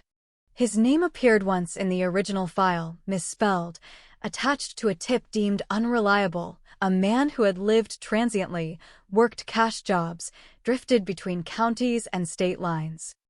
He died alone in a rented room, heart failure officially, but when his belongings were cataloged, something unexpected surfaced. A notebook, old, softened by years of handling. Inside were dates, routes, names written in shorthand, fragments that meant nothing on their own until someone noticed a familiar pattern. Mile markers, exit numbers, times of night. The notebook landed on a detective's desk almost by accident, passed along by an overwhelmed clerk clearing out unclaimed property. When the pages were photographed and compared to case files, a chill settled in. Several entries corresponded to nights of reported incidents along the same highway. Breakdowns, arguments, calls for assistance that never went anywhere. One date stood out, circled twice, underlined hard enough to tear the paper. The night Emily disappeared. The man had no criminal convictions tied to violence, no official link to Emily, but his movements placed him close, uncomfortably close, and the shorthand suggested coordination, meetings planned and executed with precision. The detective who found the connection didn't celebrate. He'd been doing this too long. He knew better than to trust hope. But he also knew when something demanded attention. The notebook reignited dormant conversations, not publicly, not yet, but in careful, closed-door meetings where people chose their words with precision. If the entries were legitimate, they pointed toward a network, informal, unstructured, the kind that thrives in the gaps between jurisdictions. People who traded favors, information, silence, The highway wasn't a trap.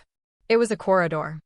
Emily's name didn't appear in the notebook, but a symbol did, one repeated only twice in the entire book, once months before her disappearance, once on that circled date. Investigators debated what it meant. A person. A job. A warning.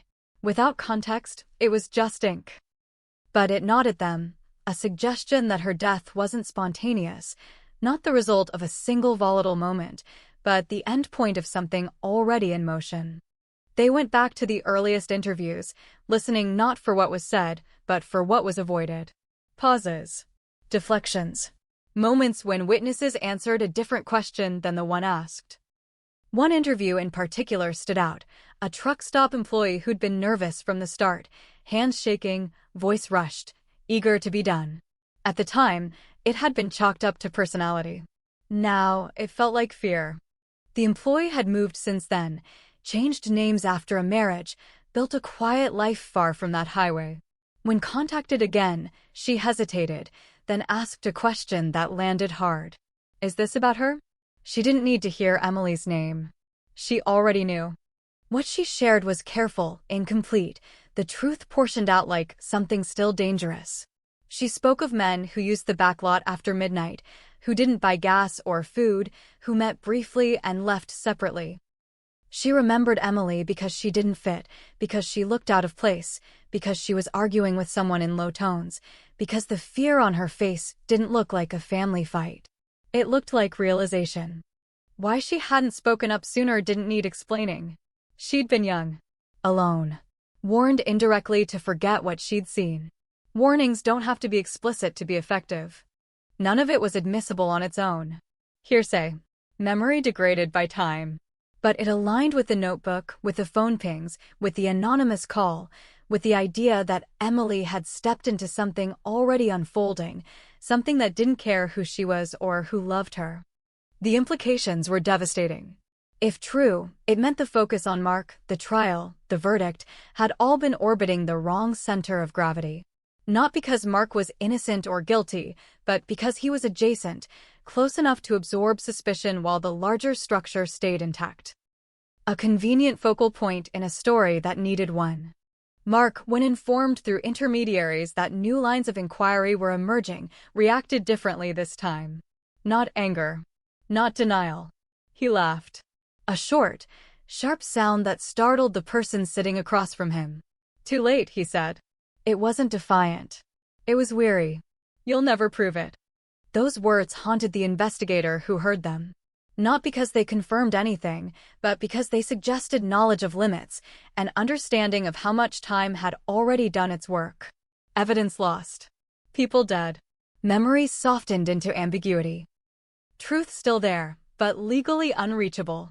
As whispers of renewed investigation began to circulate, so did resistance. Quiet pressure. Calls from higher up asking about priorities, about budgets, about whether reopening old wounds served the public interest. The language was careful, reasonable, but the message was clear. Be cautious. Don't promise what you can't deliver. Don't destabilize a community again without certainty. Emily's family was told only part of it. Enough to keep hope alive. Not enough to break them if it went nowhere. They listened, nodded, thanked the investigators, then went home and sat with the familiar ache of almost knowing. For them, uncertainty had become a companion, unwelcome but constant. Online, the narrative shifted again. New villains proposed. Old ones resurrected.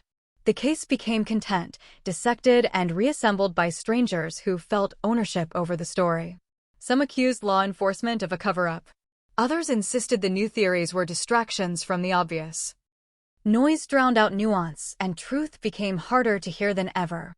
The highway itself remained indifferent, its significance invisible to the thousands who passed through unaware. But for those watching closely, it had become clear that the road wasn't just the setting. It was the connective tissue, the place where lives intersected briefly and then vanished from each other forever. In the end, Part 8 of this story didn't deliver answers. It delivered context. A sense that the mystery wasn't shrinking but clarifying, its shape emerging not as a single act of violence, but as a convergence of systems that thrive on movement, anonymity, and silence. Emily hadn't been targeted because of who she was. She'd been vulnerable because of where she was, when she was there, and what she may have seen or heard without realizing the cost of noticing. That realization reframed everything, casting the case not as an anomaly, but as a warning. The Forgotten Highway cold case was no longer just about a night, or a family, or a verdict. It was about how easily lives can be pulled into the wake of things larger than them, and how difficult it is to untangle responsibility once that happens. As the investigation edged forward again, quietly, cautiously, one truth settled heavily over everyone involved. Even if the full story was finally understood, even if names were filled in and motives mapped, justice in the traditional sense might never follow. The window had closed. Time had seen to that. But understanding still mattered. Because without it, the road would keep its secrets, the silence would keep winning, and Emily would remain not just a victim of a crime, but of a system that only works when the truth arrives on time. By the time the 9th year folded into the case, the question was no longer whether the truth existed, but whether it still mattered to the world outside the people who carried it every day. Investigators spoke less about solving and more about understanding, a subtle but telling shift, the language of those who know the finish line may no longer be reachable but refuse to stop running.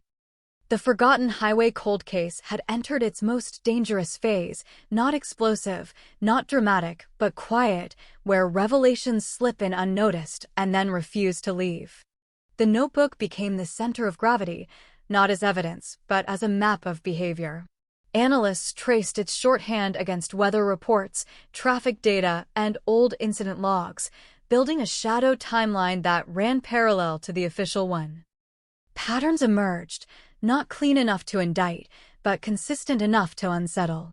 Meetings that coincided with power outages. Stops made just beyond camera coverage. Calls placed and ended within seconds, long enough to signal, too short to trace. It painted a picture of coordination without hierarchy, a loose constellation of people who understood the value of being forgettable. One name, long buried, began to surface more frequently, not as a suspect, but as a facilitator, someone who connected others without appearing to lead. He'd worked maintenance contracts along the highway years earlier, had access to restricted areas, knew when lights were out, when patrols shifted. He had died months after Emily disappeared, an overdose ruled accidental, his role in anything larger never suspected. Death, once again, had sealed a mouth before it could open. The realization was devastating. Not because it pointed to a clear culprit, but because it confirmed what many had feared. The case had been surrounded by people who knew fragments, who sensed danger, who chose silence because silence felt safer than truth. Emily, in this version of events, wasn't killed in a moment of rage or betrayal, but caught in the periphery of something transactional, something that viewed people as obstacles or liabilities, not as lives. The investigators debated whether to go public with this evolving theory. Without charges, without names that could be defended in court, disclosure risked lawsuits, reputational damage, and the collapse of trust. But withholding it felt like another form of erasure, another way Emily's story could be diluted into abstraction. In the end, they chose a middle path, releasing a statement acknowledging new lines of inquiry, while offering no details, a move that satisfied no one and fueled speculation everywhere. Mark Carter watched all of this from a distance. He had grown older, quieter, his anger replaced by something harder to read. When approached for comment by a journalist who promised fairness, he declined, then hesitated, then said one sentence that lingered long after it was printed. "You're still asking the wrong question." He refused to explain what that meant, leaving it suspended, an accusation aimed not at the public, but at the story itself. Emily's parents, when told about the notebook and the emerging theory, reacted with a weary clarity that surprised even the investigators. They didn't ask for names. They didn't ask for promises. They asked one thing only: does it explain why she never came home? The answer, incomplete as it was, felt closer to yes than anything they'd heard before. It wasn't justice, but it was coherence, a frame that could hold their grief without shattering it into 1,000 contradictory pieces. The town absorbed the information slowly, unevenly. Some rejected it outright, clinging to the simpler narrative of family tragedy because complexity demanded too much, because it implicated too many, because it suggested vulnerability where people wanted certainty. Others felt a chill of recognition, remembering odd encounters, strange men at gas stations, moments that hadn't felt dangerous at the time but now replayed with new meaning.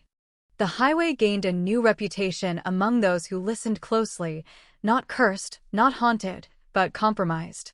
A place where systems overlapped, where oversight thinned, where anonymity flourished. Truckers traded warnings in low voices. Locals avoided certain exits at night. Fear didn't spike. It settled. Then, unexpectedly, the case intersected with another investigation miles away, a routine traffic stop that escalated into a search that uncovered documents bearing familiar symbols, the same shorthand found in the notebook.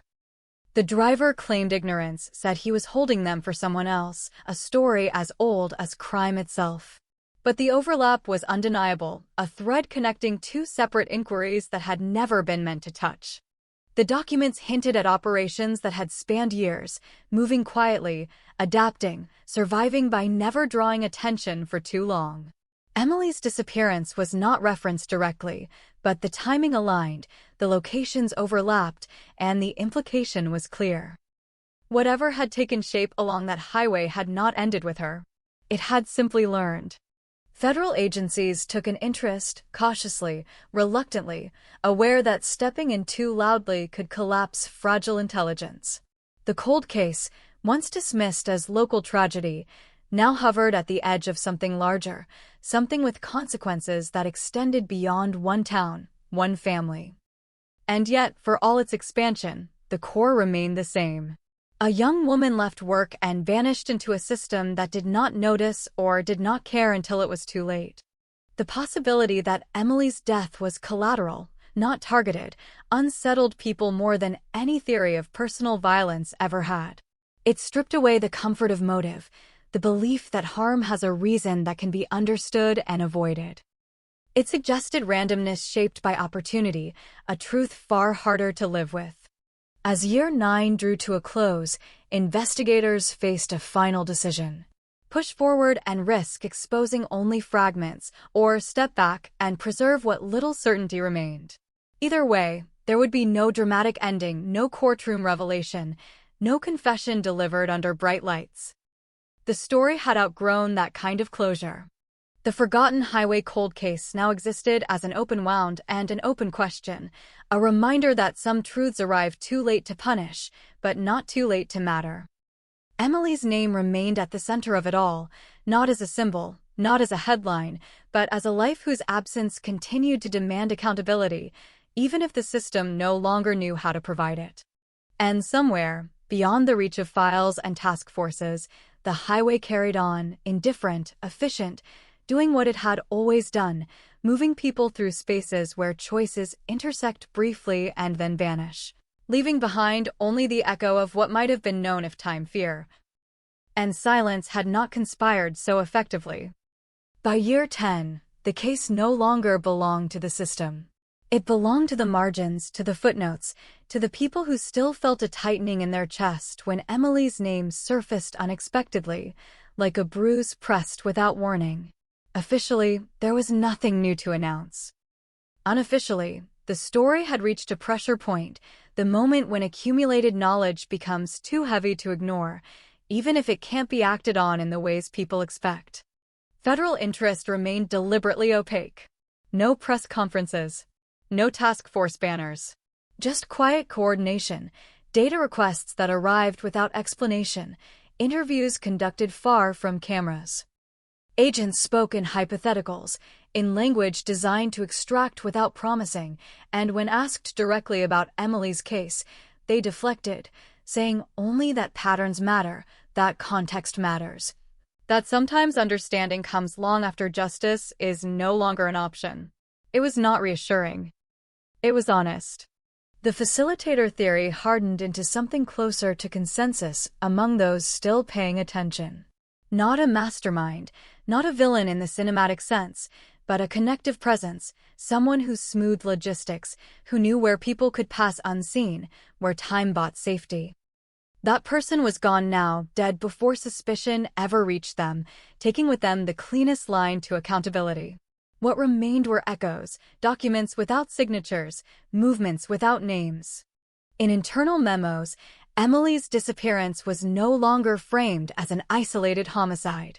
It was described as an interruption, a moment where a civilian intersected with an operation that could not afford witnesses, even accidental ones.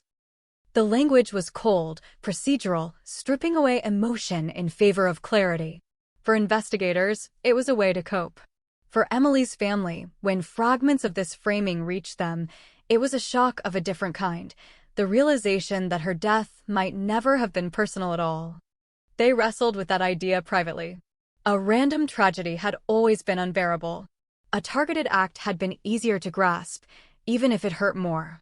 This third possibility, that Emily had simply been in the wrong place at the wrong moment, carried a unique cruelty. It suggested that nothing she did, no choice she made, could have saved her once the path crossed. That kind of randomness doesn't resolve. It lingers. Mark Carter watched these developments with an expression people struggled to interpret.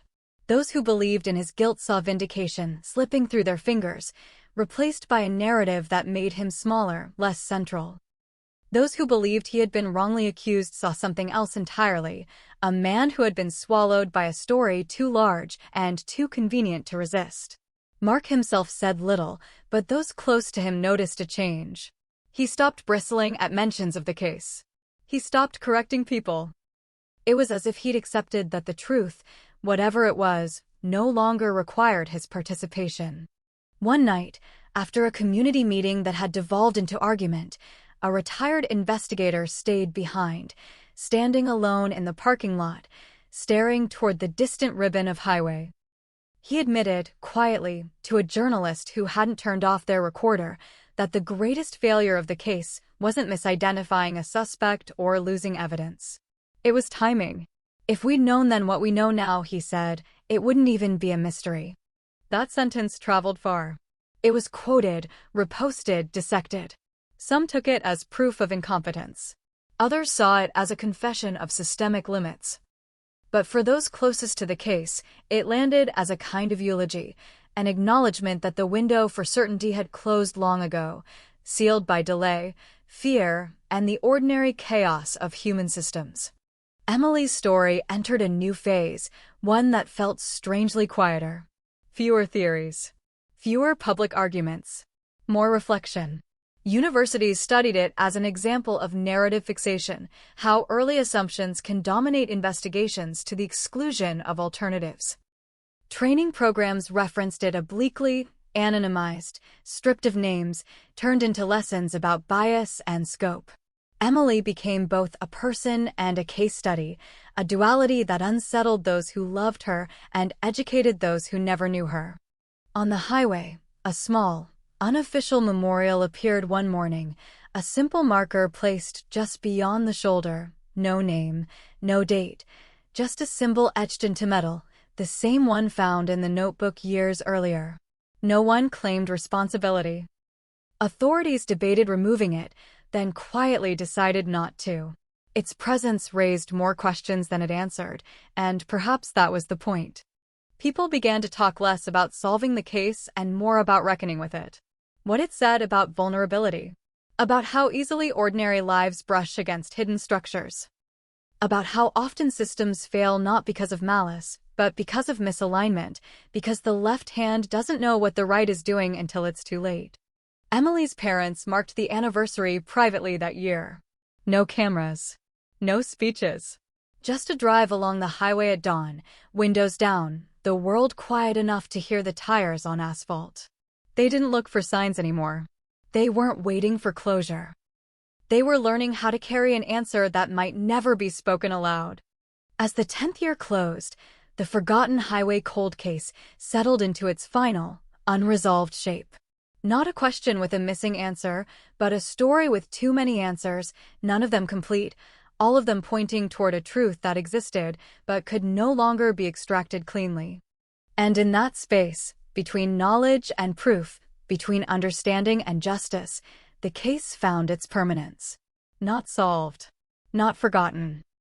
A reminder etched into the landscape and the people who knew to look, that some truths arrive only after the moment when they could have changed everything, and that the cost of that delay is measured not just in lives lost, but in the silence that follows. The 11th year didn't arrive with an announcement. It slipped in quietly, the way unresolved stories always do, unnoticed except by those who had been counting. There were no new files opened, no warrants signed, no evidence bags sealed with fresh tape. And yet, something had shifted. Not in the case itself, but in how it was held, how it lived inside the people who remained tethered to it. The forgotten highway cold case had reached a kind of stillness, not resolution, not surrender, but equilibrium. Investigators stopped asking what they could prove and started asking what they could live with. The answers varied. Some needed distance, reassignment, retirement. Others stayed close, rereading old notes, not because they expected a revelation, but because familiarity had become a form of respect. The case had shaped them. Leaving it felt like abandoning a witness. Emily's name no longer triggered immediate debate. It triggered quiet. The kind that follows when arguments have exhausted themselves and only meaning remains. Her story had been told so many times that the sharp edges wore down, leaving something smoother but heavier, a narrative no longer driven by urgency but by endurance. She was no longer just the center of a mystery. She had become a measure of time, a reference point for everything that followed. Before Emily, after Emily. Mark Carter lived with that division every day. He had outlasted accusations, trials, theories, and reinventions of the truth. He was still free, still watched, still alone in ways that couldn't be explained to anyone who hadn't lived inside suspicion for a decade. People expected him to disappear completely, to flee, to reinvent himself somewhere anonymous. He didn't. He stayed close enough to be seen, distant enough to be untouched, a reminder that legal endings don't resolve moral questions. In a rare moment of candor, spoken not to a journalist, but to someone who would never repeat it, Mark admitted something that felt almost irrelevant and devastating at the same time. "I stopped hoping they'd figure it out," he said. "I started hoping they'd stop needing me to be the answer." It wasn't a confession. It wasn't a denial. It was fatigue distilled. The highway continued its quiet work. Traffic counts rose. Infrastructure improved. New businesses appeared near exits that once felt abandoned. To outsiders, it was just a road, efficient and unremarkable. To those who knew, it remained charged, a place where the past pressed close to the present, where memory and motion overlapped. There were still moments, late at night, when drivers slowed for no clear reason, when a sense of attention sharpened, when headlights seemed to illuminate more than asphalt. Emily's parents aged into a different kind of grief, one less volatile but no less profound. They stopped asking for updates. They stopped attending panels and forums. They kept her room as it was, not as a shrine, but as a refusal to let her be flattened into a case file. They spoke of her in the present tense sometimes, not because they believed she was alive, but because memory resists grammar. On the anniversary, they returned to the highway one last time, not together, not announced, each at a different hour. They didn't bring flowers. They didn't speak. They stood, listened, and left. What they took with them wasn't closure, but acceptance of a truth that had no final sentence. The investigation, such as it still existed, had become archival. Notes digitized. Evidence cataloged. The notebook stored under climate control, its shorthand still undeciphered, its symbols still refusing to translate themselves into certainty. The unofficial understanding, shared quietly among those who remained, was that the story had been understood as much as it ever would be. Not in a way that satisfied the law, but in a way that explained the shape of the absence. Emily had crossed paths with something larger than herself. Something that moved through liminal spaces. something that relied on speed, anonymity, and the assumption that no one would look too closely too late. Whether her death was intentional or incidental no longer felt like the central question. The real question was how many systems had overlapped in that moment, and how easily a life could be erased when responsibility dispersed itself across too many hands. The cold case remained officially open, a technicality that mattered more symbolically than practically. It meant her name was still active, still searchable, still resisting erasure. It meant the story wasn't allowed to settle into myth. It remained a problem unresolved, uncomfortable, alive. New investigators learned about it not as a challenge to be solved, but as a warning. They were told about narrative gravity, about how early assumptions bend evidence toward them, about the danger of clarity that arrives too soon. Emily's case became a lesson whispered between the lines, a reminder that urgency can blind as easily as it can focus. Public interest faded into something quieter but more durable. Fewer headlines, more reflection. The story found its place not in breaking news, but in long-form essays, in conversations that didn't demand an ending. It became a reference point in discussions about justice, about time, about what society expects from answers and what it does when they don't come. And in that quiet persistence, something important happened. Emily was no longer only remembered for how she died or how she disappeared. She was remembered for how long she mattered. How her absence refused to be normalized. How her story resisted the convenience of a villain and demanded a more uncomfortable understanding of harm. The Forgotten Highway cold case did not end with a confession or a conviction. It ended with recognition. Recognition that some truths do not arrive in courtrooms. That some stories do not resolve, but still shape the world around them. That justice, in its narrowest form, is not the only measure of meaning. The road still stretches on, carrying strangers past the place where everything changed, indifferent and efficient. But beneath the asphalt, beneath the years, the story remains embedded, waiting. Not for a breakthrough, not for an arrest, but for remembrance without distortion, for attention without appetite.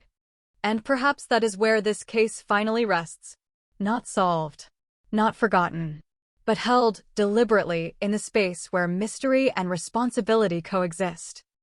A reminder that the most haunting stories are not the ones that end badly, but the ones that never end at all, continuing quietly, mile after mile, asking nothing more than to be acknowledged and refusing, always, to disappear. Year 12 didn't feel like a continuation. It felt like an afterlife.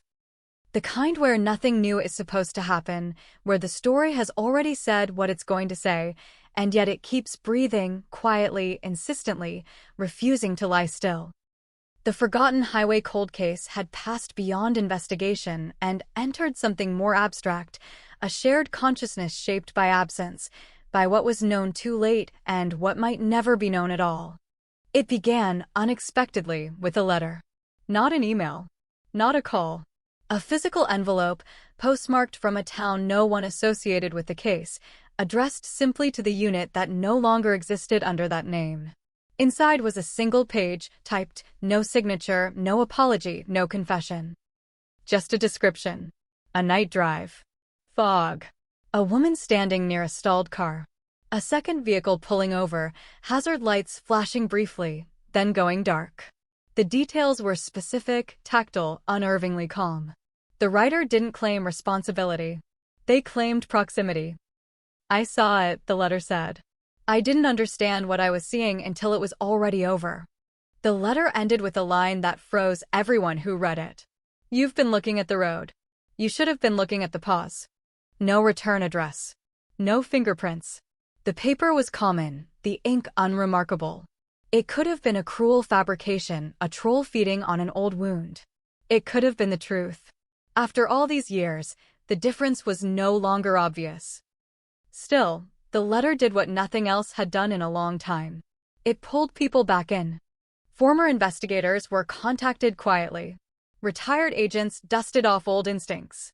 The letter was analyzed not for what it said, but for what it assumed. The writer knew the timing. They knew the fog conditions. They referenced a moment when traffic thinned to nothing for exactly 3 minutes, a lull confirmed by archived traffic data but never emphasized in reports. That pause, that window. The highway, it seemed, had not been the stage. It had been the cover. This reframing shifted something fundamental. The focus moved away from movement and towards stillness. Who could stop there without being noticed? Who would know when no one was coming? Who would feel safe enough to wait?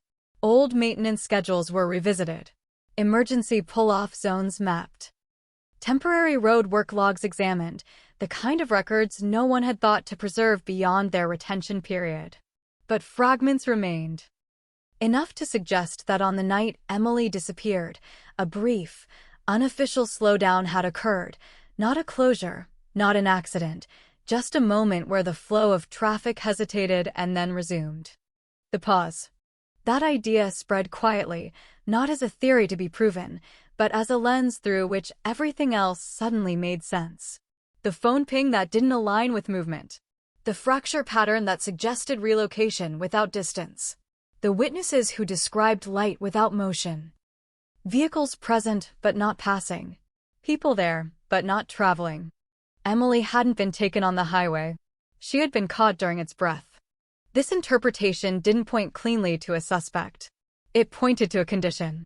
A convergence. A moment when anonymity peaked and responsibility thinned.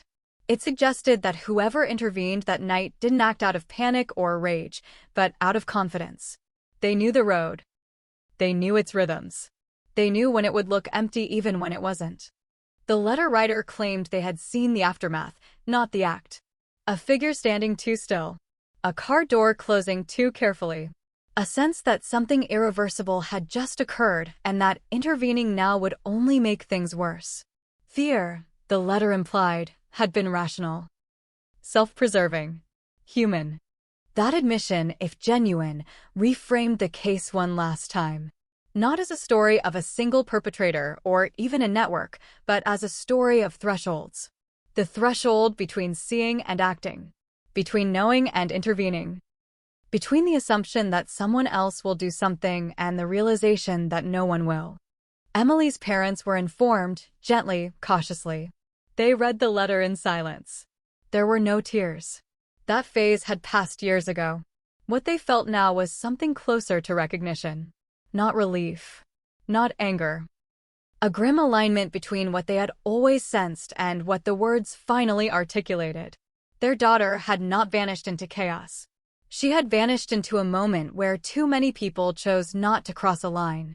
They asked one question, the only one that mattered to them now. Does this change what happened to her? The answer was no. It didn't bring her back. It didn't rewrite the ending. But it changed how the ending was held. It shifted the weight from mystery to meaning. The letter was never made public. Not because it wasn't believed, but because it couldn't be used without causing harm that served no purpose. Releasing it would turn proximity into accusation, fear into spectacle. It would create a hunt where there could be no resolution. The choice not to publish it was controversial among those who knew, but it was deliberate. The case had already consumed enough lives. Still, the idea of the pause leaked out not as fact, but as tone. Conversations changed. Analysts stopped asking who and started asking when. Educators used the case to talk about bystander psychology, about how environments shape decisions, about how danger doesn't always announce itself loudly enough to trigger heroism. The highway itself seemed to absorb this shift. New signage appeared, subtle, encouraging drivers to report stopped vehicles immediately, to trust instinct over assumption. Emergency pull-offs were redesigned to reduce blind spots. None of it referenced Emily. None of it needed to. The changes spoke quietly to those who understood. Mark Carter heard about the letter through the same indirect channels he'd grown accustomed to. He didn't ask to see it. He didn't comment. But those close to him noticed something loosen. A tension that had lived in his shoulders for years finally eased, just slightly. If the story no longer required him to be the center, then perhaps he could finally step to the edge of it without being pulled back in. He never sought vindication. He never demanded apology. Whatever he knew or didn't know, whatever his role had been or hadn't been, the case had taken enough. He carried his share and left the rest where it belonged. As the 12th year closed, the forgotten highway cold case entered a final, paradoxical state. It became both complete and unresolved. Complete in the sense that its shape was finally visible. Unresolved in the sense that no action remained that could honor it fully. Emily's story now existed as a caution etched into infrastructure and memory. Not about evil lurking in shadows, but about ordinary moments where responsibility diffuses itself into nothing. About how danger doesn't always look dangerous. About how silence often survives because it feels reasonable at the time. The road continues. It always will. Cars still pass through fog. Vehicles still stall. People still hesitate, calculating risk, telling themselves someone else will stop. Most of the time, that calculation ends harmlessly. Most of the time. And that is what makes this story endure. Not because it is rare, but because it is not. Because it asks a question with no comfortable answer. When the moment comes, when the pause opens, when you realize you are close enough to see but far enough to walk away, what do? The forgotten highway cold case never demanded justice in the traditional sense. It demanded awareness. It demanded that people notice the pause. That they recognize how thin the line is between witness and participant. Between nothing happening and everything changing. Emily didn't disappear into darkness. She disappeared into a moment that belonged to everyone and no one. A moment that passed. A moment that stayed. And now, years later, that moment remains suspended in collective memory, quiet but insistent, asking not to be solved, but to be understood, and reminding anyone who travels that road, or any road like it, that the most important choices are often the ones we don't realize we're making until they're already behind us, receding into the distance, impossible to reach, impossible to undo, and impossible, once truly seen, to forget. Year 13 arrived without ceremony, without letters, without artifacts pulled from forgotten drawers. It arrived as an echo, a resonance, the kind that lingers after the sound has already stopped, vibrating through structures you didn't realize were connected. The case no longer advanced in steps or breakthroughs. It deepened. It settled into people differently, revealing what had always been there beneath the facts. What the letter had done, more than anything, was remove the illusion of distance. For years, the forgotten highway cold case had felt like something that happened to a town, to a family, to investigators. Now it felt uncomfortably like something that happened through people. Through moments of hesitation. Through reasonable fear. Through the quiet human instinct to keep moving. Workshops were held, unofficial at first, then openly. Not memorials. Not panels about Emily. Discussions. Psychologists, first responders, transportation planners, even philosophers were invited to talk about the pause, though it was never called that in public. They spoke about liminal spaces, about transitional zones where responsibility blurs, where no one is quite in charge. Highways, stairwells, parking lots, the edges of crowds. Emily's case became the example no one named directly. Slides showed anonymized timelines. Audio clips played without context. And slowly, a consensus emerged that felt heavier than any conclusion the investigation had ever produced. The system had not failed all at once. It had functioned exactly as designed, distributing responsibility so efficiently that no single failure was visible enough to stop what was happening. This realization unsettled people far more than the idea of a hidden killer ever had. A villain could be hated. A system required participation. The investigators who remained connected to the case noticed a shift in how they spoke about it. They no longer asked what evidence had been lost. They asked what instincts had been overridden. Why the first calls didn't feel urgent enough. Why certain details were logged but not elevated. Why silence had felt neutral instead of consequential.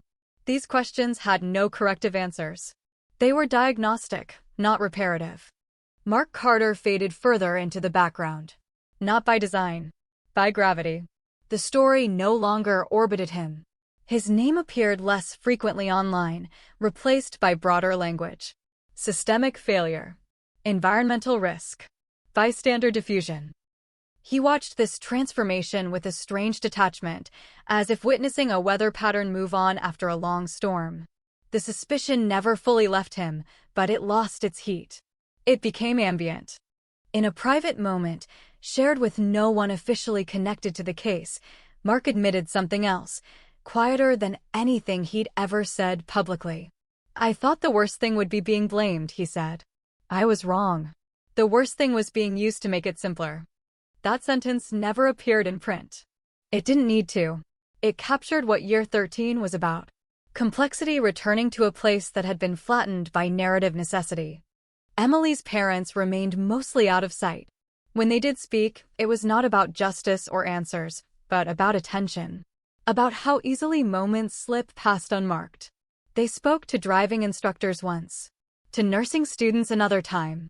Always indirectly. Always without names. Their grief had become translational, turned outward not to demand resolution, but to prevent repetition. The highway itself was studied now, not as a crime scene, but as a behavior space. Sensors installed for unrelated infrastructure projects produced data that researchers quietly analyzed. They found patterns that aligned eerily well with what the letter had described years earlier. Microlulls in traffic. Predictable gaps. Moments when drivers slowed collectively without knowing why. The road had a pulse. It always had. No one suggested this made Emily's death inevitable. But it did make it intelligible. There were no arrests. No exhumations. No dramatic reversals. The cold case remained exactly that in official terms. But unofficially, it had crossed a threshold. It was no longer asking to be solved. It was asking to be absorbed. Students wrote theses about it. Not naming it. Never naming it. But describing the same structure. The same sequence. A stalled moment. A distributed silence. An outcome no one intended, but no one stopped. And that may have been the most unsettling transformation of all. Emily's story was no longer singular. It was representative. Not common enough to be normal. Not rare enough to be dismissed. A warning embedded in process rather than pathology. On the anniversary that year, there were no gatherings. No roadside flowers. No quiet vigils at dusk. Instead, something subtler happened. Emergency calls reporting stalled vehicles along that stretch were answered faster. Not dramatically. Just measurably. Drivers stopped more often. Dispatchers escalated more quickly. Nothing was attributed to the case publicly. But the numbers changed. Somewhere in that data, invisible to most, Emily mattered. The forgotten highway cold case did not conclude in Year 13. It stabilized. It found its long-term form. A story no longer chasing an ending, but shaping behavior in ways too incremental to make headlines. And maybe that was the final transformation. From mystery to memory. From tragedy to instruction. From a question that demanded an answer to a presence that demanded attention. The road still runs. The pauses still happen. But now, more often than before, someone notices. Someone slows. Someone calls. Someone crosses the threshold between seeing and acting. There is no way to know if that would have changed Emily's fate. That question belongs to the past, and the past does not negotiate. But the future does. Quietly. In moments no one records. In pauses that no longer go unanswered.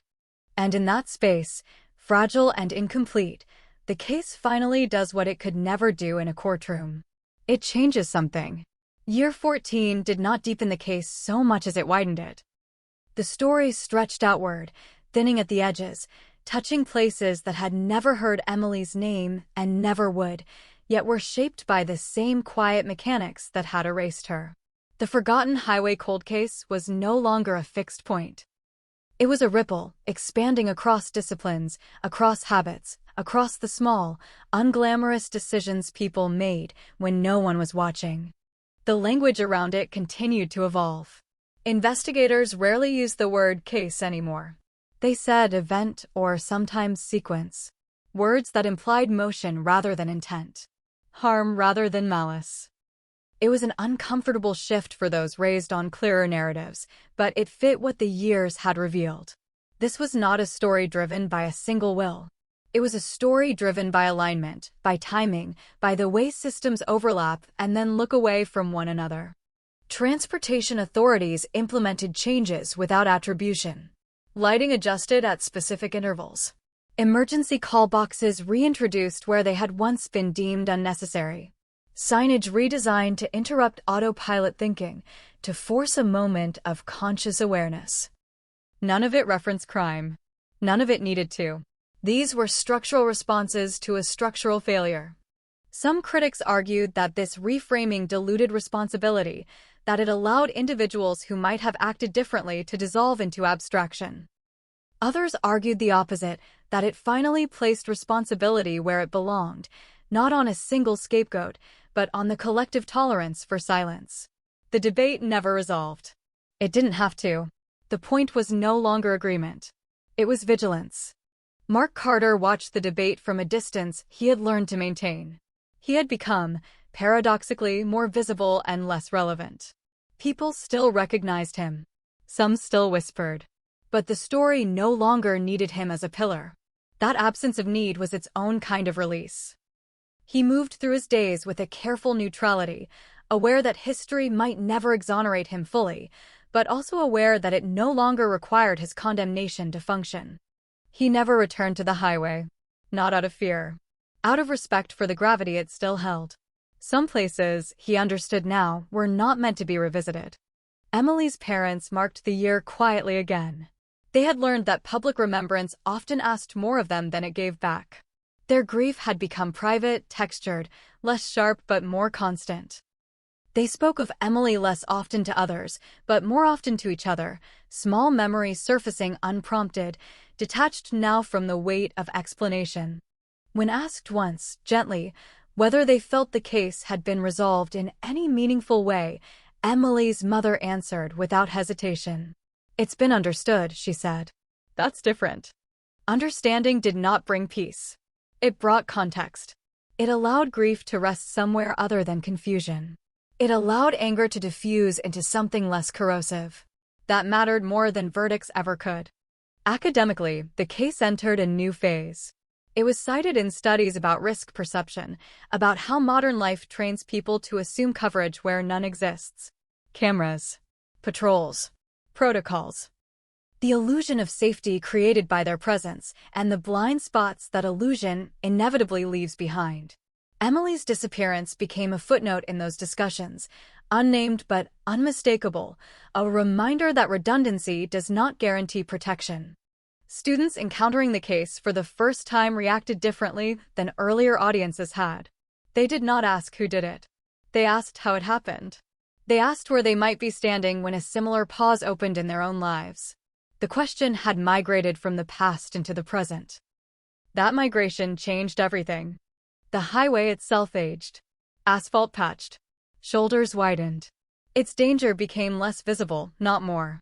And yet those who knew its history sensed that its significance had not diminished. If anything, it had become subtler, folded into the ordinary. That, perhaps, was its final lesson. That risk often hides not in chaos, but in routine. No new letters arrived. No witnesses came forward. The silence of year 14 was uninterrupted, and in that silence, a strange clarity settled. The case was done changing shape. What remained was its influence, quiet but persistent, shaping decisions no one would ever trace back to Emily, and yet owed to her all the same. The forgotten highway cold case had become a kind of negative space in the culture, an absence that defined the edges of behavior. People did not think of Emily when they pulled over for a stranded car. They did not recall headlines or theories. They simply stopped, or called, or waited. The action mattered more than the memory. And maybe that was the final irony, that a story born from disappearance would leave its most lasting mark not in what was remembered, but in what was done differently afterward. There would be no 15th-year revelation waiting in the wings. No confession timed for dramatic effect. The story had moved beyond that kind of resolution. It had entered the realm of consequence, where meaning accrues slowly and without spectacle. The road still hums. Tires still pass. Fog still rolls in. Pauses still open. But now, more often than not, they close differently than they once did. And somewhere within that difference, immeasurable but real, the echo of Emily's life persists, not as a warning shouted from the past, but as a quiet correction written into the present, asking nothing, insisting on nothing. Simply altering the flow just enough that what happened once does not happen again in quite the same way.